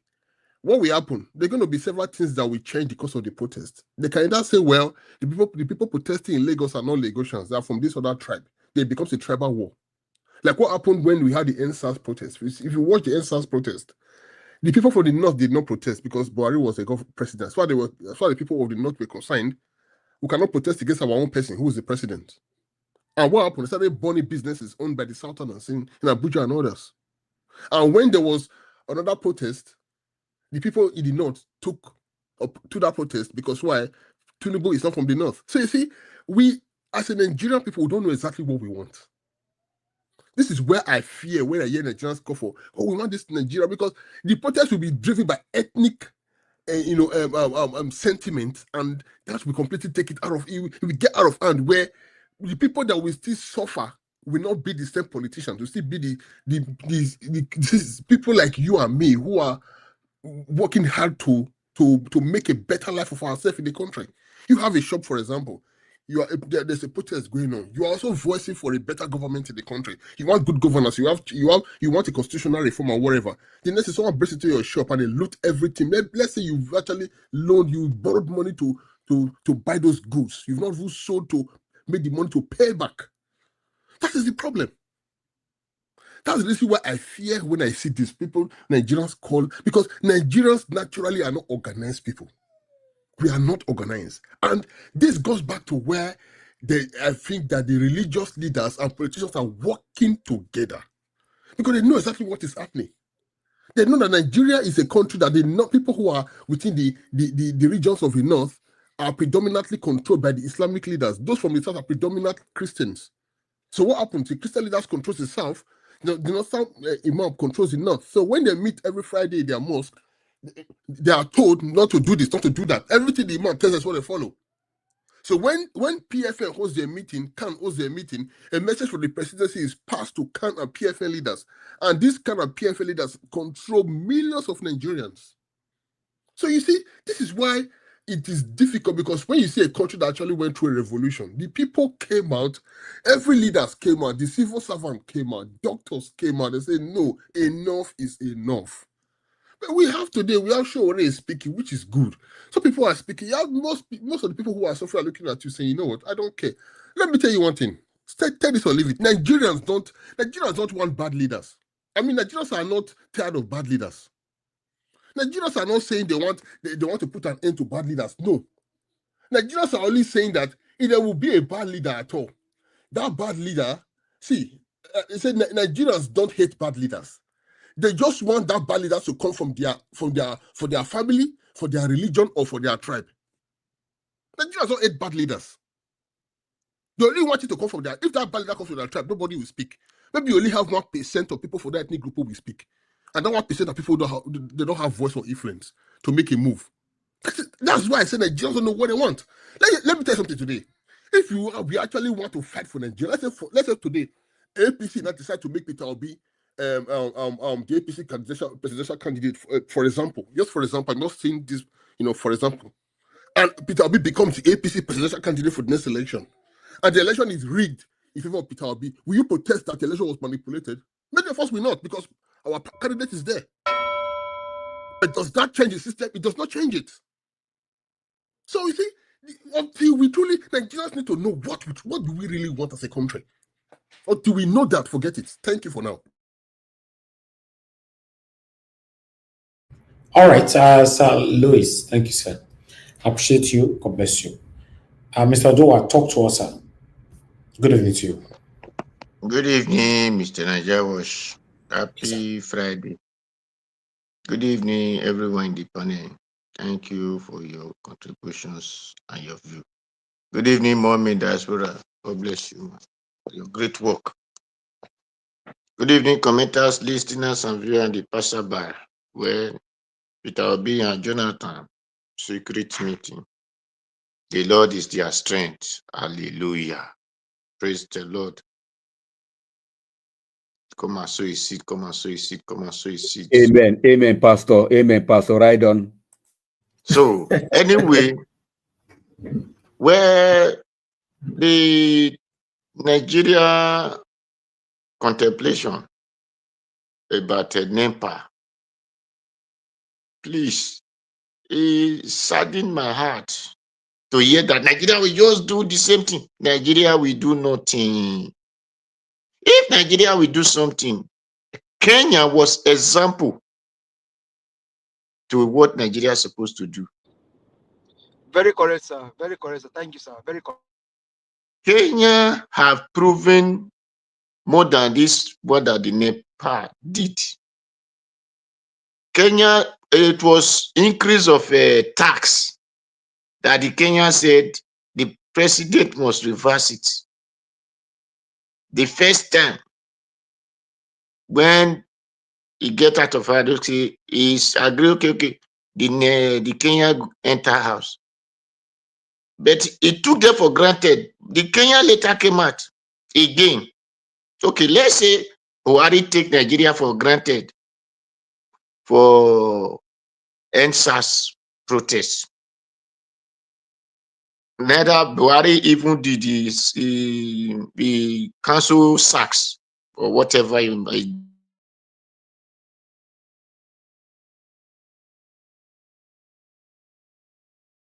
Did not really go well. Nigeria, what did they do? Everybody enter house, run away. Then, with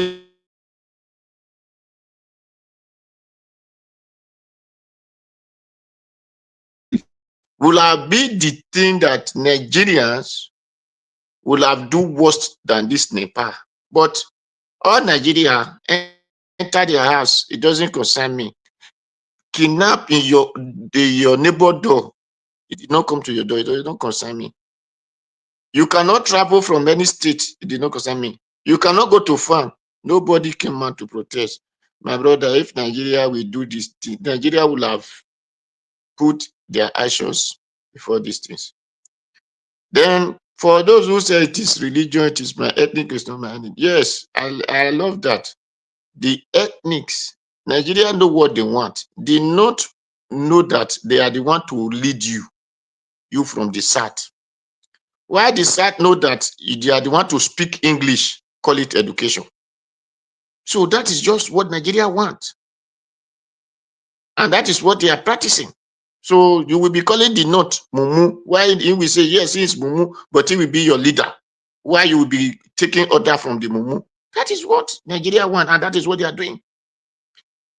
The reason that the North are telling you they are hungry today, it is because that thing you have from the side did not go to them. The way they make use of it. That is why they are angry. Not that they are not happy over the country.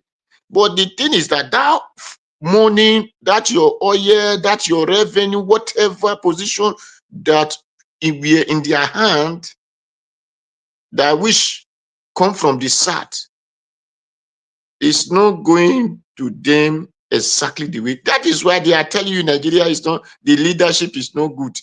The money, who is eating the money? Where is the money coming from? This Nepal is totally different from way of Nigeria. What the Nepal people did, they did not care if it is Muslim, if it is Christian, if it is Hindus, or if it is Sunni or whatever. They did not care. What matters to them is we are suffering. But in Nigeria, oh no.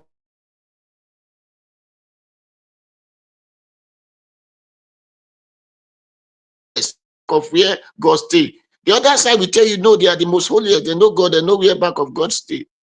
So Nigerians are not and cannot be compared with those things. If they still, or they still a 2027 election, Nigeria will not come out for protest. Because they told those people that just be doing Babiala, that is where you go to heaven. Then this one, just be putting the money you're supposed to do business with. They be giving it to one man who is reading the book they print from China. Then that is how your life will be better. And that is what we are doing. Even if you are telling them, no, this is not how life is supposed to be. This money is what you're supposed to use for yourself. It will tell you, no, you are my enemy. So everybody know what we want. We have suffered and suffered and suffered that we are really seeing that these people, children who have destroyed the country, their children will still come from wherever they send them to come and continue their where their father stopped. There may be our great-great-grandchildren to come will not be the one to fight the way these Nepal people are fighting. No, this is our time at all. Because the reason that these Nepal people take action that they took, they are running their democracy like how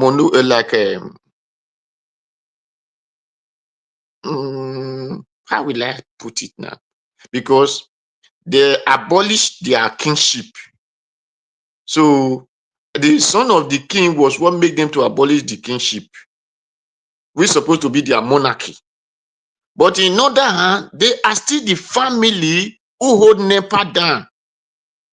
That is why the Nepal people get angry over this, what they are seeing today. But Nigeria is not one family, or it's one group of this thing, ethnic. So it's divided between the country. That is why it's difficult for Nigeria to go the route that these Nepal people went to. So if Nigerians is like of one side are doing these things, the other side, every other side can rise up and say, no, enough is enough. But we are not like that. It is divided and the own will do, the wicked one of your side will come today, the wicked one of my side will come tomorrow, the wicked one of the other side come next tomorrow. So you see that it's revolving or rotating. So I don't really see Nigeria going any route of this Nepal at all, because the thing that divide us is between our ignorance. Even though we traveled, those who travel, who supposed to be seeing what another man is doing in his country to learn, he will still tell you, these people did not know God. You, the country that you know God, that have milk and honey, you left that country. You meet the people that you said they did not know God. They are the one feeding you. You are still telling them they did not know God. You are still telling people that these people did not know God. But you are begging to eat from them. According to the Bible, it said the riches of the Egyptians, the gold and silvers are mine. So they are for my children. But why did you not left that gold and silver? You come to the land that have rock, doesn't even have soil. Then use fertilizer to plant. This is where you now call heaven. You left where you did not need to put fertilizer in the soil. Your place that life supposed to be free, you could not even have it. Your place that's you don't even supposed to pay for petrol, but you cannot even have it to buy. Even the little one you will have, you will take you for 1 week before you can get 10 liter. So Nigerians, let me tell the devil that they are really talking about is the mind of black people. That devil is the mind of black people. You think it Nepal where black people, they will take that action they take. If they are like Nigerians or like with the Africa, they will not take that. It is because of that blood, a little blood of white that mixed them up. That is why they were able to take that action. That is why you see Lawless of Ghana. The reason he was able to take that action is because of that little blood of the white that is in him. So Nigerians cannot compare themselves with Nepal at all. And okay, thank you. Well, for the next time. Thank you, Mr. Njawash. All right, Mr. Odua, thanks for your submission. God bless you, sir. I appreciate you. Abdul Malik, talk to us. It's good to have you on the show. Let Abdul Malik speak first. I'll come to you. Okay. Abdul Malik, talk to us. Good evening to you. Yeah, good evening, Mr. Elvis. Good evening, everybody in the panel. Good evening, Nigeria. You see, what happened in Nepal is like, it's a wake-up call to our politicians in Nigeria, if they will hear. Because you will not tell me you have published your citizen. How long are you going to continue that way? There is nothing lasts forever in life. Even you as a human being, there is a way you will live till one day God will call you. That is the end of it. There is nothing lasts forever. One day, suddenly, something will change. Suddenly, it will change. You will not know. Nobody know how it will change. But my problem is in Nigeria, they are not serious to compare to Nepal. What happened in Nepal? Because if you take a look, it's not only when there is many things that is not going right in Nigeria right now. Look at commodities in the market. Every day, according to their increase, right? Such things, they can even protest against that. But nobody make intent. There is no intent to do that. You see, even fuel, they increase fuel every time. How can they do it then? Before, students, way back, this is what students used to do. Students, they are the ones that used to do organize protests like this. Yeah, they started protest, students. But now, students nowadays, I don't know what they are doing in the country. They are not performing, they are not doing anything. A country where Students, they don't have even loan. No student loan, but they say they will give student loan, right? But no student loan. There is no free education. In Europe, primary from guiding school, nursery school to secondary school is free education. It's only university you pay. But in Nigeria, there is no desk to sit. Talk less of free education, no desk. All such things, you can even protest against that. It's not only when they arrest somebody they protest. That is the reason why the government they don't even listen to them. They don't care. Yes. What happened in Nepal, I don't believe it will take time because they are not united. BDM is right, it's very right. They are not united at all. How can that happen in Nigeria? It will be very difficult. It will be very, very difficult for me. Just look at what is happening in Natasha. I suspension as expire, right? But till today, 6 months, as of bread, they are still denying Natasha to resume. You see, such country, you are telling me that they will compare, they will do what happened in Nepal, right? I don't believe. They will not do that because there is nobody to do it. They are not ready. Because when country is ready, you will know. Yeah, you will know. Nobody will tell you. You will just know that yeah, they are ready. Look at students now. They don't even. I don't believe they are so they are active. They are not active, and this is what they used to do way back, like 20 years back, like early 2000. But today there is no ASU. They are all bought. How can that happen in the country? When you are protesting in the south, west, they cannot protest, or no, they cannot protest. They are not going to get the answer. The government will not going to get the answer. That is the problem we are facing in the country. The only thing is that networking, because before protests happen in the country, it's supposed to be networking. All the region, they're supposed to be networking. That is how they used to do it. Not only one place, because if you start in only one place, they will not hear you. But now the country, I don't know how this country will be good. The only thing is that if really they want that country to be good, if you say people will not come out to vote, it's one thing that we spark the protest. You cannot just protest from that vote now. From that vote, when they came out to vote, if that vote is not counted, from there they can carry on the protest. Yes, from there, because you cannot just be in your house. If you be in your house, the situation will continue. There is nothing will change. Because look at what is happening in the country now. There is no hope. Okay, what can you do if you don't come out to vote? The situation will continue like that. The best is rather to come out. From there, you will make sure your vote is counted. If it is not counted, from there you carry on your protest. It is allowed. Yeah, it's your free. You have the right. For me, that is how it is. But the country today, who can do that? It's only few people. What happened in South? If they did not withdraw, they continue. They will get the victory. But they withdraw. Yeah, they withdraw. I used to refer to what happened in MKO regime in 1993.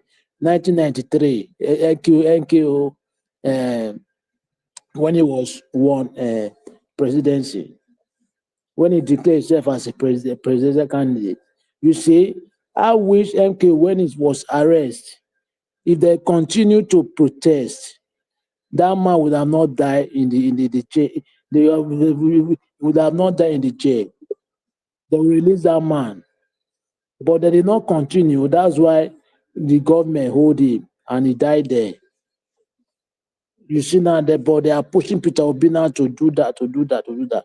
When they arrest him now, you say everybody will enter house.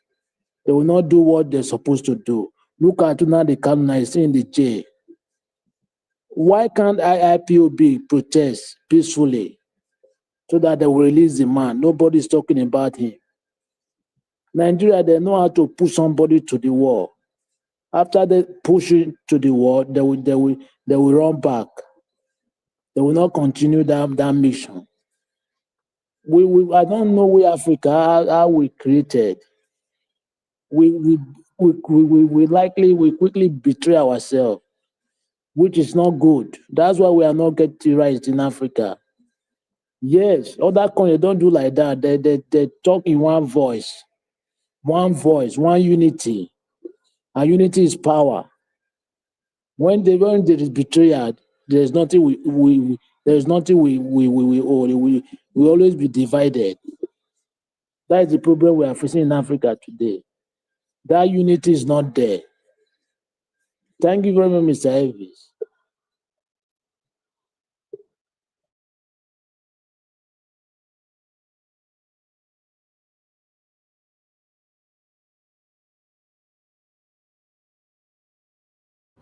Abdul Malik, thank you very much, my brother. Appreciate you. Thanks for your submission. Okay, we're going to have our final submission, just 30 minutes. Mr. Jonathan, you are the first on the panel, and I want you to help me to manage that 30 minutes amongst everybody, please. Just 30 minutes. Thank you, sir. Okay. Okay, Mr. Elvis. I wanted to say something earlier. I will just say that, and then we can go to Mr. F. Emmanuel right after that. I wanted to say that, you know, when to comment on Mr. Oduase's submission, when he talked about Nepal, that what happened in Nepal cannot happen in Nigeria. I don't really think so, because Nepal and Nigeria have one or two, if not even more than two similarities. You know, Nepal has more than 60 different ethnic groups. More than 60 official. But if you count them in total, it's almost over 75, 76 if you want to count them in total. But officially, Nepal has about 60 ethnic groups, different groups. On top of that, Nepal also has over 120 languages. All those people that are protesting, most of them, they speak different language. They don't speak different. They don't speak the same language. So you can see that similarity. You see, if they base it on those similarities, they will not be able to come together. But there is one thing that unites them: their problem, their common problem. As we always say in Nigeria, the problem that we're facing in the South is the problem with those that are in the East. When it comes to food, when it comes to living, the standard of living, it is the same. So we have so much in common, especially when it comes, and they have different, they also have different religion. Mr. Jonathan. Yes. Sorry, a quick one. You know, the what you just said is true. But there's one thing you need to understand that these people have that we don't have. Their level of civility, the way they deal with issues, the way they appreciate themselves. Now, people cannot unite if we do not appreciate each other. Nigeria today is a house divided against itself. There is no there's no ethnic appreciation. For example, let me use Europe for example. I've been in the UK for many years of my life. Now, the British people appreciate the Greek people. You hear they talk about the Greek history. So here they talk about the Roman history. Here they talk about the history of Malta and other places. An appreciation of the identity of other people. That is one way to understand the people that are fully united. Nigerians do not appreciate the history of any other person, and that is wrong because there's been a bad foundation. For example, now, what do we have today? Look at the young Jezus coming up in Nigeria today. Everyone is fighting each other. You hear the Yoruba youth fighting the Igbo youth. The Igbo youth, you have the IPOB. That's why they are, in fact, today, now look at it, Benin is their major problem. You have the we have two types of Yorubas. We have the Ibano Yorubas. We have the Ife-centric Yorubas. The Ife-centric Yorubas, that's why they have to see Benin is their problem also, coupled with the iPod. So we have a country divided on the ethnic lines. That's the reason why it is difficult for Nigerians to come together with one voice. There's so much division compared to other nations. I'll stop here. Thank you. Okay. Thank you, Mr. Lewis. Mr. F. Emmanuel, are you there? Yeah, But I do. I did once again. Yeah, the thing is, what Mr. Lou just said is really true to an extent, because not too long this year, there was a protest against bad governance.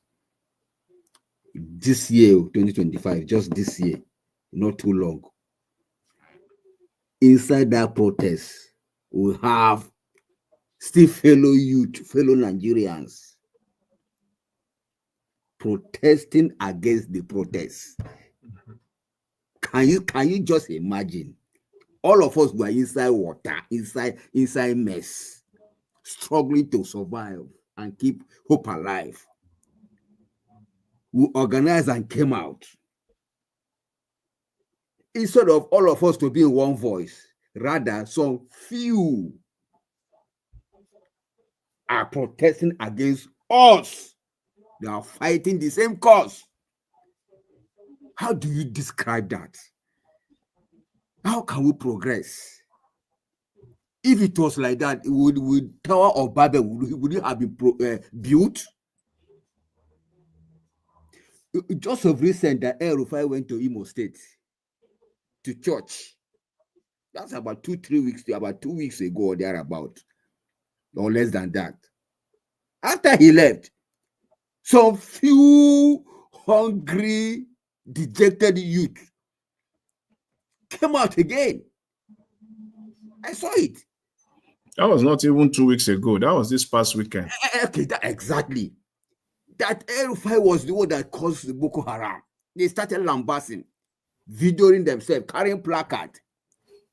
So tell me, how do we move forward? This one, we're not talking about the elite now. This is we among ourselves. You know the reason for that? The reason for that is because you have said, you said that there are few. So it's an indication that the original protest itself has not always been strong in Nigeria, because these are all these counter protests that they always come up with is always very weak. There are very few people, but they just know that because Nigerians, once they see those counter protests, they will just enter house. But we're forgetting that they are just very few, very, very few in number. We can easily outnumber them.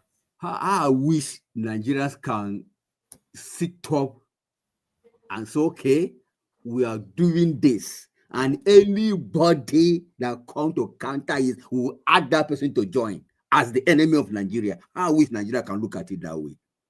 I wish any nonsense young person that come to counter what we are fighting for will add him to the problem and deal with him.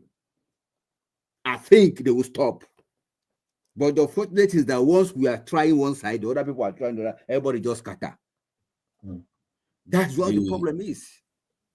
You know, Mr. Abdul Malik says something in his submission, which I agree with him very well. He talked about the Nigerian students. See, if you looked at all these similar protests that has taken place, or revolution, so to say, that has taken place in the last 2 years, from Sri Lanka to Bangladesh, even the ones that we've seen in Africa, in Burkina Faso, and Guinea, all these places, now to Nepal, you will see that the students play a significant role.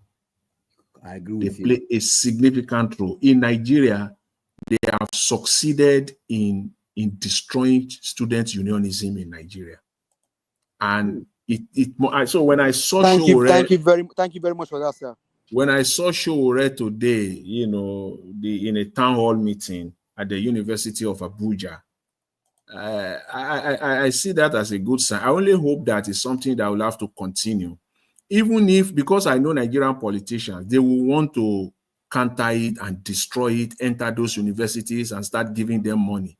But because they are students, they are enlightening. Their minds are being enlightening on a daily basis, even if it has to be done clandestinely. You still need the students. And what Mr. Malik said, the reason why we don't have protests going on simultaneously in Nigeria is because students are not involved. it is the student. Like if it is happening in Lagos, it will be happening in Maiduguri. Look at it, from down south to Koko North. It is the student that will spearhead it, and then the people will. For example, look at that protest today going on at the ministry, the Women's Affairs Ministry. They are few in numbers. If you count them, I don't think they're up to 100, but they are doing their own part there. You see, sometimes the student can take that alone is enough. The student can take it up, because we are talking about mainly their mothers. They can come out and protest on their behalf, and they will take it up. But they have succeeded in destroying student unionism in Nigeria, and that's part of it. If there's going to be any revolution in Nigeria, you can't take that out. Mr. Jonathan, I think someone said something some time ago. He said, I saw a video on Facebook. He said, I think he said it was one of the past military leaders that said secret court was introduced. Oh, sorry, someone said it, that the former military leader actually, it was part of his own movement, that secret court was introduced to destabilize the students in different campuses across the country. You see, to have a revolution simultaneously in all the states comes with the spirit of patriotism. People who actually love their country and they want to see the best of the country. They have a message, and the message is we must get. If we do not have this thing we are campaigning for, if we don't get it, we will not stop. It's patriotism. Students don't have it anymore. The days of Aluta Continua is dead. What do we now have today? So students now have more allegiance to their secret court, more allegiance to their religion than to the country. And how do we get out of this mess? I was watching, I think it's Issa Buba, the priest, the man for one that staged a revolution, a protest some months ago. Yeah, Issa Buba. Yes, the man said a lot, and I was just listening to that man. I said, everything that man said was spot on, but the Nigerians, do they really understand where that man was coming from? Nigerians don't reason anymore. It's terrible. People have been conditioned to live in fool's paradise, live in the world of fantasy. You just start thinking of things that will never come. They don't even know if they live in a country, even though they are suffering, but they are being conditioned to see the suffering as part of God's sign and begin to hope and not think I don't know. Maybe I'll know how to put it properly. I'll pause for now. Thank you. That's true. Give us a mandate. I think you wanted to say something earlier. Yeah, I mean, like I don't know if you can hear me clearly, sir, but like we're saying, the way of Nepal can happen in Nigeria. I believe it can happen in Nigeria. It would just take unity for it to be accomplished. How are so, you? Mr. Jonathan, can you mute, sir? Yeah, very, very well. It's been a while. I was going. Mr. Jonathan. Mr. Jonathan, can you mute? He has muted. Okay, so the way of Nepal can happen in Nigeria, it will just take unity, because with the unity with unity, a lot can be achieved. Because honestly, I don't think the way of election can cut for Nigeria. Honestly, these guys have mastered everything. Now people are clamoring for electoral reform. The last election there was electoral reform.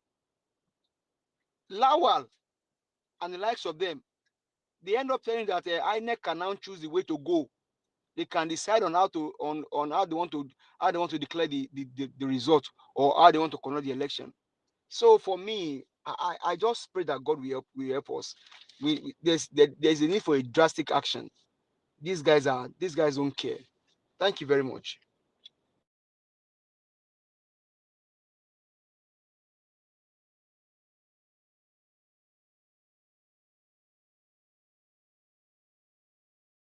Who is next?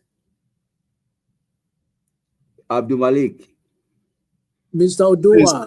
Please, Emmanuel, you can take okay. over. Please, thank you. Okay. I think Emmanuel hasn't spoken. Okay, Mr. Odoa, go ahead. You have your. Okay, thank you very much. Well, everybody has a view. Man, Nepal way is good. If Nigeria can wake up to see the fire on the mountain, and they say they want to do the same thing, well, they are welcome. But one thing I see that when we are talking of students, when school was school, that was when those things happen. What we are having now is no longer school. It is a supreme leader we are not having. So, and if it was military or whoever that introduced supreme to the so-called, why is this supreme not working in the north? Why isn't we the SAT is the supreme working? It is the mentality that we have. That is why they now pledge allegiance to their supreme. But in the north, they don't pledge their allegiance to that supreme. They pledge allegiance to what they want, because they know that what they want in the north is what comes from the south. So that is what they want. Why the Satanan believe that what we want is just speak English and be fighting your brother who is looking for a good thing to happen in the land. Because the Satan are inside darkness and they want everybody to remain darkness. So that is why when you are talking truth, the one that darkness really cover his house, cover everywhere, we tell you, shut up. You can't be there, join them. But the northern people doesn't say so. Shut up. You claim to know everything. No. Life is not like that. Until the certain people wake up. When people are saying Nigeria, no, me, I'm not talking Nigeria. Always refer to the SAT. Until the certain people wake up. Now, let's give that protest example. They said when they were doing NSAS protests, in the north, they were burning people's property. They were destroying. Which property they were destroying? The certain people. They said they were against their brother that is their brother that is their president. That is what the Satan. That is, they are not telling Nigeria is against. They said the Satan people are against it. Then what did the Satan people supposed to do? If you want them to know that what we are fighting for is not only you. If they less the tire of your vehicle, what will you do? You burst the tire of their caterpillar. But you are running and said no. It is them that have that monopoly of power to less the tire of your vehicle. No. As they less your vehicle, they also have their vehicle in your place. Then you also use them. You also show them example that the reason I'm doing this thing, I'm not doing it for only myself. I'm doing it for the entire country. If you did not value me, I will not value you. Then tomorrow the person will respect you. But when he did not value you, value him. Next tomorrow he will use you to clean the floor. That is what we are experiencing. And that is why the northern people believe that the country belongs to them. My brother, Baba Louis, thank you for this thing. When people are really saying that Benin is their problem, this one is their problem, instead of them to see Igbo is their problem, Calabar is their problem, Hausa is their problem, Yoruba. When people supposed to say that the people who they elected is the problem of the country, but they are saying our Oba, our Edo language are the minority, are their problem. That is the most thing that will make unity not to come. Thank you. Thank you, sir, for your submission. That was a wonderful one. Then the next person is Mr. Abdul Malik. Please give us your submission, 2 minutes. Thank you. Yeah, good evening once again, Mr. F. Emmanuel. You see, there is nothing much, as I said before. You see, Nigeria is just like we are not yet serious. Because when you see somebody is serious, you will know. Yes. It's not to talk, because when you see somebody when is serious for something, nobody will tell you. You understand? Yes. Talk is good, but in the other hand, action. Yeah, you see, those people that they are classifying like particular tribes, their problem, they don't know what they are doing. Politicians, they are the problem of Nigeria, which is all tribes comprise that politicians. All tribes in the Nigerian today, they are House of Rep, House of Senate, not in particular tribe are the problem. No, there are particular people in that region. They are the problem of the country, which is politicians, right from the local government to the federal. Those are the people that we need to fish out because they don't mean good for Nigeria citizens. Look at the hospital they show for Kebbi, right? How can a modern day like the modern world, hospital, there is no bed, there is no mattress in the bed. Imagine a country. And I heard that I see in the RIS TV, they read the news that they arrest the journalists. The journalists arrested now. Imagine, just because you expose them. How can even there is nothing is working in the country? Go to the Edo State. Go to the Edo, look at schools. There is no school. What are they doing with the money? The allocation they are getting every month. What are they doing with the allocation? That is what I'm asking. Those are the things people used to they protest for. Yeah, there's no force. They will do it for you. It's not their money, it's people's money.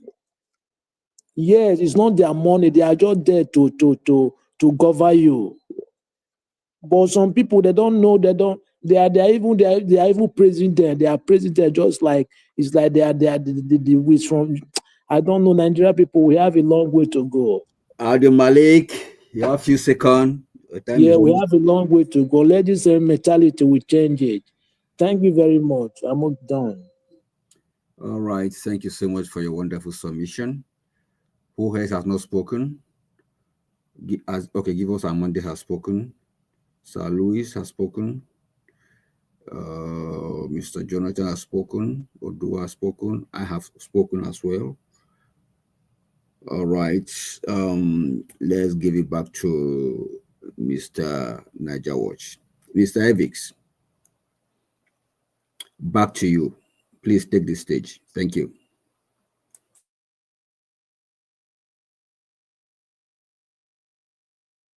Okay, thank you. Thank you. Before our Baba come, so who now know what they discussed in the meeting? What did the APC and what did Peter Obi and our Goodluck Jonathan discuss? Nobody. Mr. So Odua. where, sir? Okay, Yes. you are here. About that. Sorry, I think I stepped out. I saw on the news that they had a meeting. Both of them they had a secret discussion, but no one actually know the details of those. For me, I think it's just optics because I don't see any reason. If they actually had a secret meeting, then why is that a news at all? Yeah, those are the reasons I asked. What do Why is that the nobody? news? Bro, they can sit down and just talk. Maybe they're having their own strategies or whatever. But then this whole thing, I think, is politics. Just putting fear on the APC because they're all thinking like, okay, because you know when you don't know something and you have a picture of maybe it's this, maybe it's that. That kind of brings some fear to the ruling party. So they don't know what's happening because there's this coalition and it's bringing fear to the guys in Nassau Rock. I think that is just what this whole thing is all about. I don't think President Jonathan want to run. I don't think he will want to do that. He's wise enough to understand that, if he goes to that place now, even if the Nigerian people want him, these men at Nassau Rock will just rubbish him. And that will be a big stain on his reputation. So I don't think he want to do that.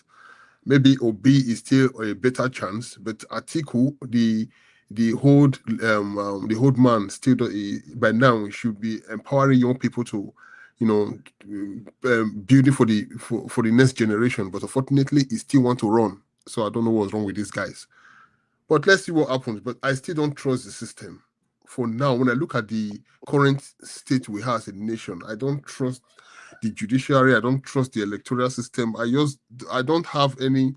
I cannot say, okay, I'm optimistic or hopeful that Obi will. Over the Nigerian people want him. At the moment now, the amount of billions that have been pumped to the rigging has already started, even though they are not printing yet, but it's just trying to make sure that all the systems are manipulated in all local government across the country.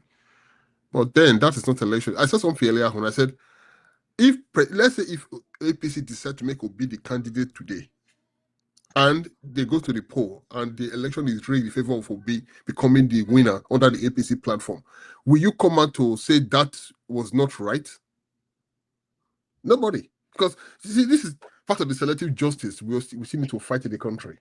Do you understand? Because we have to know exactly what do we really want in this country. Is it because we want our candidate to win, even if he rigs or he doesn't rig, or we want a system that will be fair to all?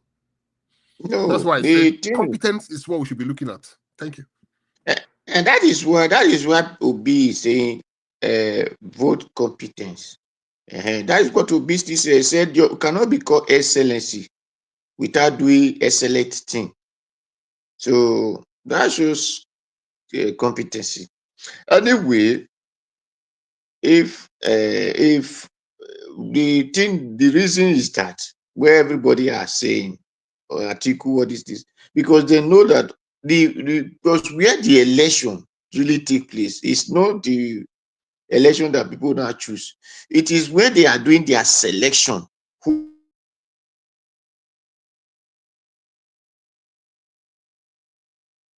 If really they are in it free with choice, not with money, people will have been getting the best of this government.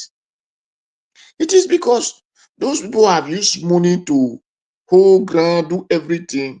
That is the reason that they can no longer select the person that's supposed to, that have the mind of the people. It's just like what Yeye Bello told those the appointees of whether their House of Assembly or whatever. He said, remember that this person that recommends you. So even though the people in the street that think they vote for you are crying, you cannot answer them because it is person that recommend you. If you want to go there, it's whatever those people that recommend you said do. That is what you will do. So that is where the problem, the election of Nigeria has the problem. But they don't really take people because this person said, I can do this thing. Let us try him if he can do it. No. They just take people because this one give me money to buy beer. This one bring the money that I will use to drink pepper soup for Mr. 1 day. Odua, Sir? I think is not part of Mr. David Unde's report when it says CIA's involvement in elections. I think that was said some time ago. We have to look at when President Buhari was campaigning against Jonathan. When Barack Obama came out, he said they should vote for the next chapter. And when President Jonathan later came out to narrate what happened during the election, the American involvement, it was not John Kerry that came to Nigeria before the election then. You know, one thing I've come to realize is that the American system of democracy, we are hypocritically holding on to. It's never going to work. It's not going to work. Because this system of government, as far as within the third world nations that we are part of, elections are manipulated, not because they want the person who will serve the Nigerian as a people, the Nigerian people rather. They want a person that will serve the institution. At the end of the day, we have a country. Jonathan said something in his government. He said, how can I be a president of a country where the resources are being looted? You know, when he said the resources are being looted, that is huge. Which means there's just a lot happening in the country we don't know. A lot happening in the country we don't know. You have different foreign nationals, different foreign companies who come in, they operate on the Nigerian soil, they live. You have the northerners who control the resources in the north, and they tell you it belongs to the north, but the one that comes from the south belongs to Nigeria as a country. So, you know, there's a lot happening in the country. And who are these people? Do you think Nigerian corrupt men are doing this with fellow Nigerians? No, they are doing it with their foreign collaborators. So in this system of government, that's what the reason why I'm just looking at the old system. I say, is it going to work? I doubt, because it's not just about Tinubu manipulating the result, about APC doing this or that. No, there are so many. It's far beyond that. The only way Nigeria will actually work, if we can have a Nepal kind of. At the moment, I doubt Nigerians are not ready, but if we can have that, then I know we are going somewhere. The way it is right now, I doubt. Baba Louis, the reason that we are not having this kind of Nepal it is because the SAT are sleeping. The SAT are sleeping. Or can the SAT take away this their ignorance or mentality of we are educated? Or then take that away. We are the one that are educated. The other people are not educated. Or then they take that mentality away from them. The country will remain the way it is. Or then they say, no, this thing did not really require whether education or no education. This thing require what can we do to make all of us benefit from this thing? Is it not okay? The pipeline, is it not one person they give it to in the south? Then it become hegemony to the rest of them that we are doing the same business together. But when they were fighting the fight, we are fighting it as if it is we are all of them that we are suffering. But when a moment they appoint him to be guiding the pipeline, did they still remember the people that we are suffering, the fighting the fight together? No. Until we take that mentality away from us, which that enable us to allegiance to our supreme. We are supreme this, we are supreme that. Because it is mentality of we think we know it more than others. We can do it more than others. Until we take those things away, the certain people take that mentality away. And said, if the rain fall, let it fall in everybody compound. If the sun shine, let it shine in everybody compound. Until we have that mentality, the country is going to remain. If the North can be using their gold and call it, which is the British use to compare whatever that enable their money to be higher than the world money, it is because of the gold.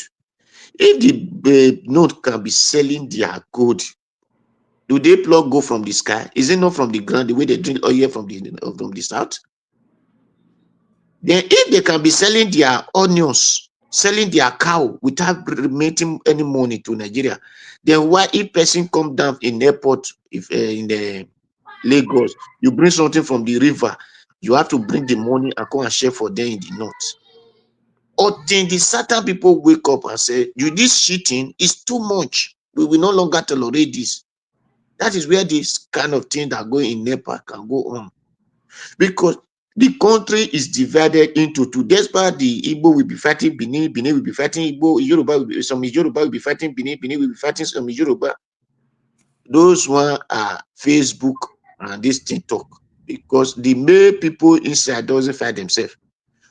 Or think that mentality of, no, the northern people, you people are cheating us. We will no longer tolerate this thing. Whatever you have, bring it to the table. Whatever we have, let us bring it to the table. The country will never settle. The country is going to remain suffering because the northern people are looking for every means to say, let us grab those things that come from the south and make it ours. So why the south that holds this are saying, don't worry, it doesn't matter. It's just like what person told me that it doesn't matter who control my Opila's mate. What matters to him is the person is your Peters. No, it doesn't matter. Until we take that mentality away that it doesn't matter. Let us begin to have it that it matters to us the way your own matter to you, likely our own matter to us. And that is why I say I remember that protest again. Said, if the time that protest happened, they destroy your business in their place, you destroy their own in your place. By the time you do the same thing, they will know that you are serious, you are not joking. They will look for peace. But by the time they destroy you run. Tomorrow they will do worst. Mr. Adua, no, I disagree with that. I'll tell you why I disagree with that. If, for example, you say they destroy your business in their own place, you destroy their business in your place. No, if you look at it, for example, there are more Igbo businesses in Lagos than Yoruba businesses in the East. So it's not. So they see. Yes, no. When they did that protest, sir, when they did that protest that Nigeria wanted to succeed, it was not Igbo versus Yoruba or Benin versus.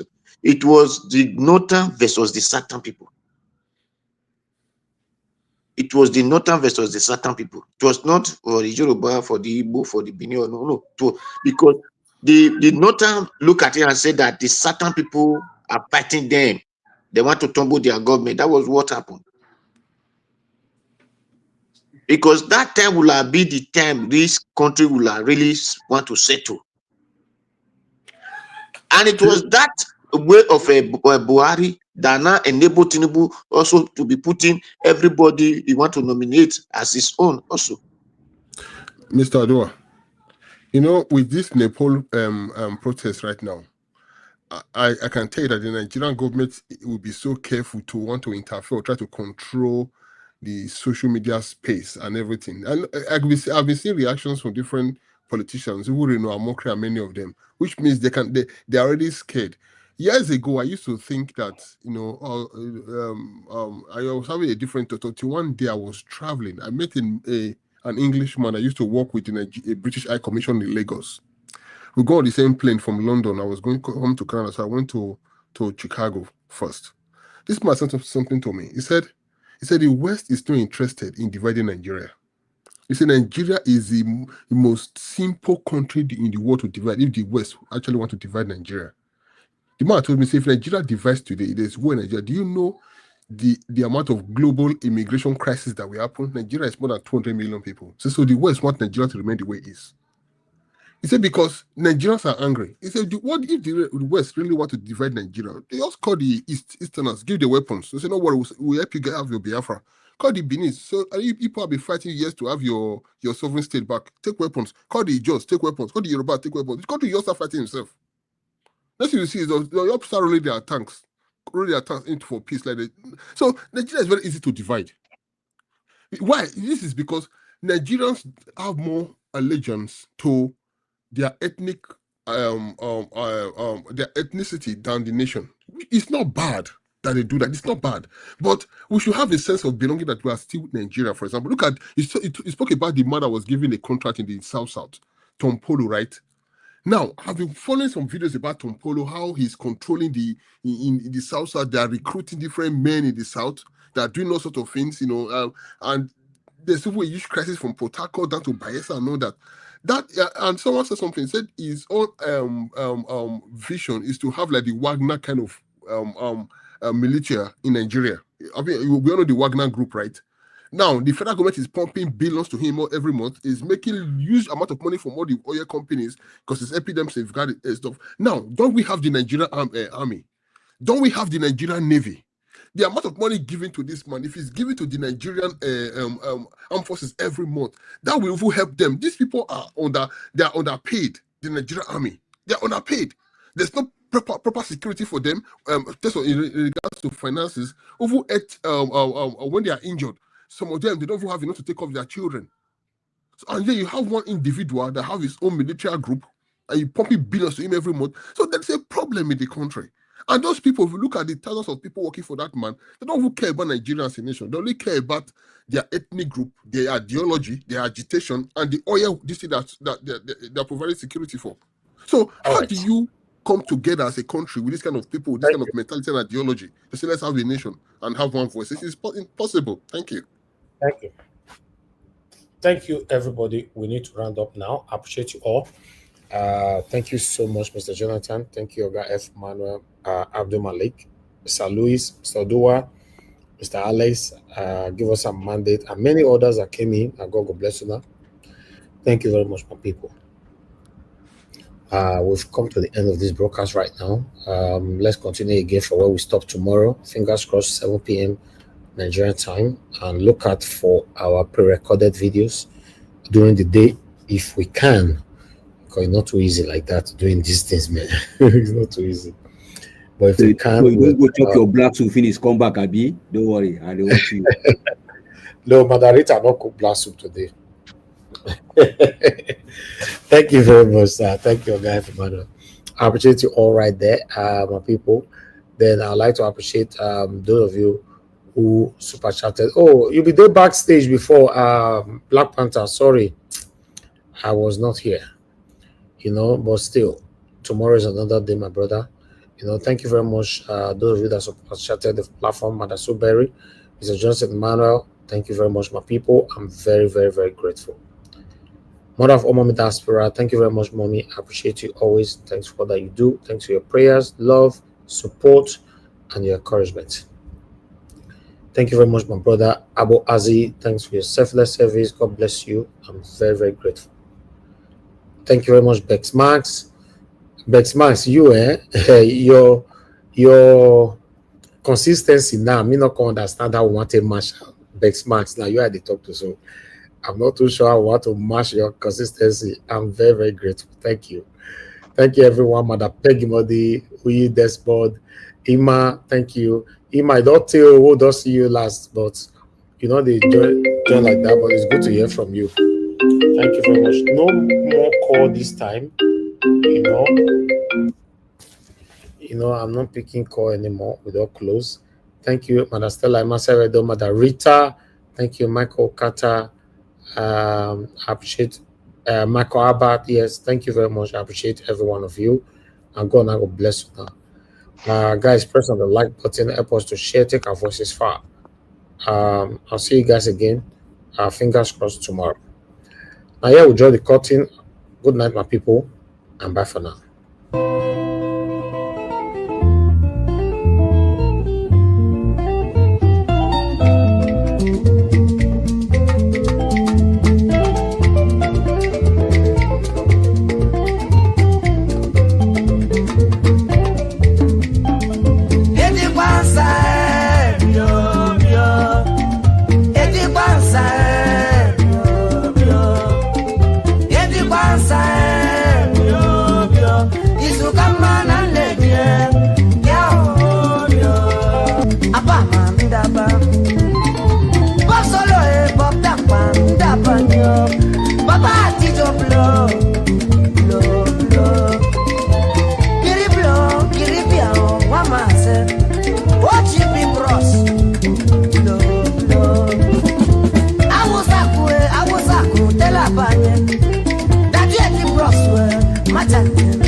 West Africa,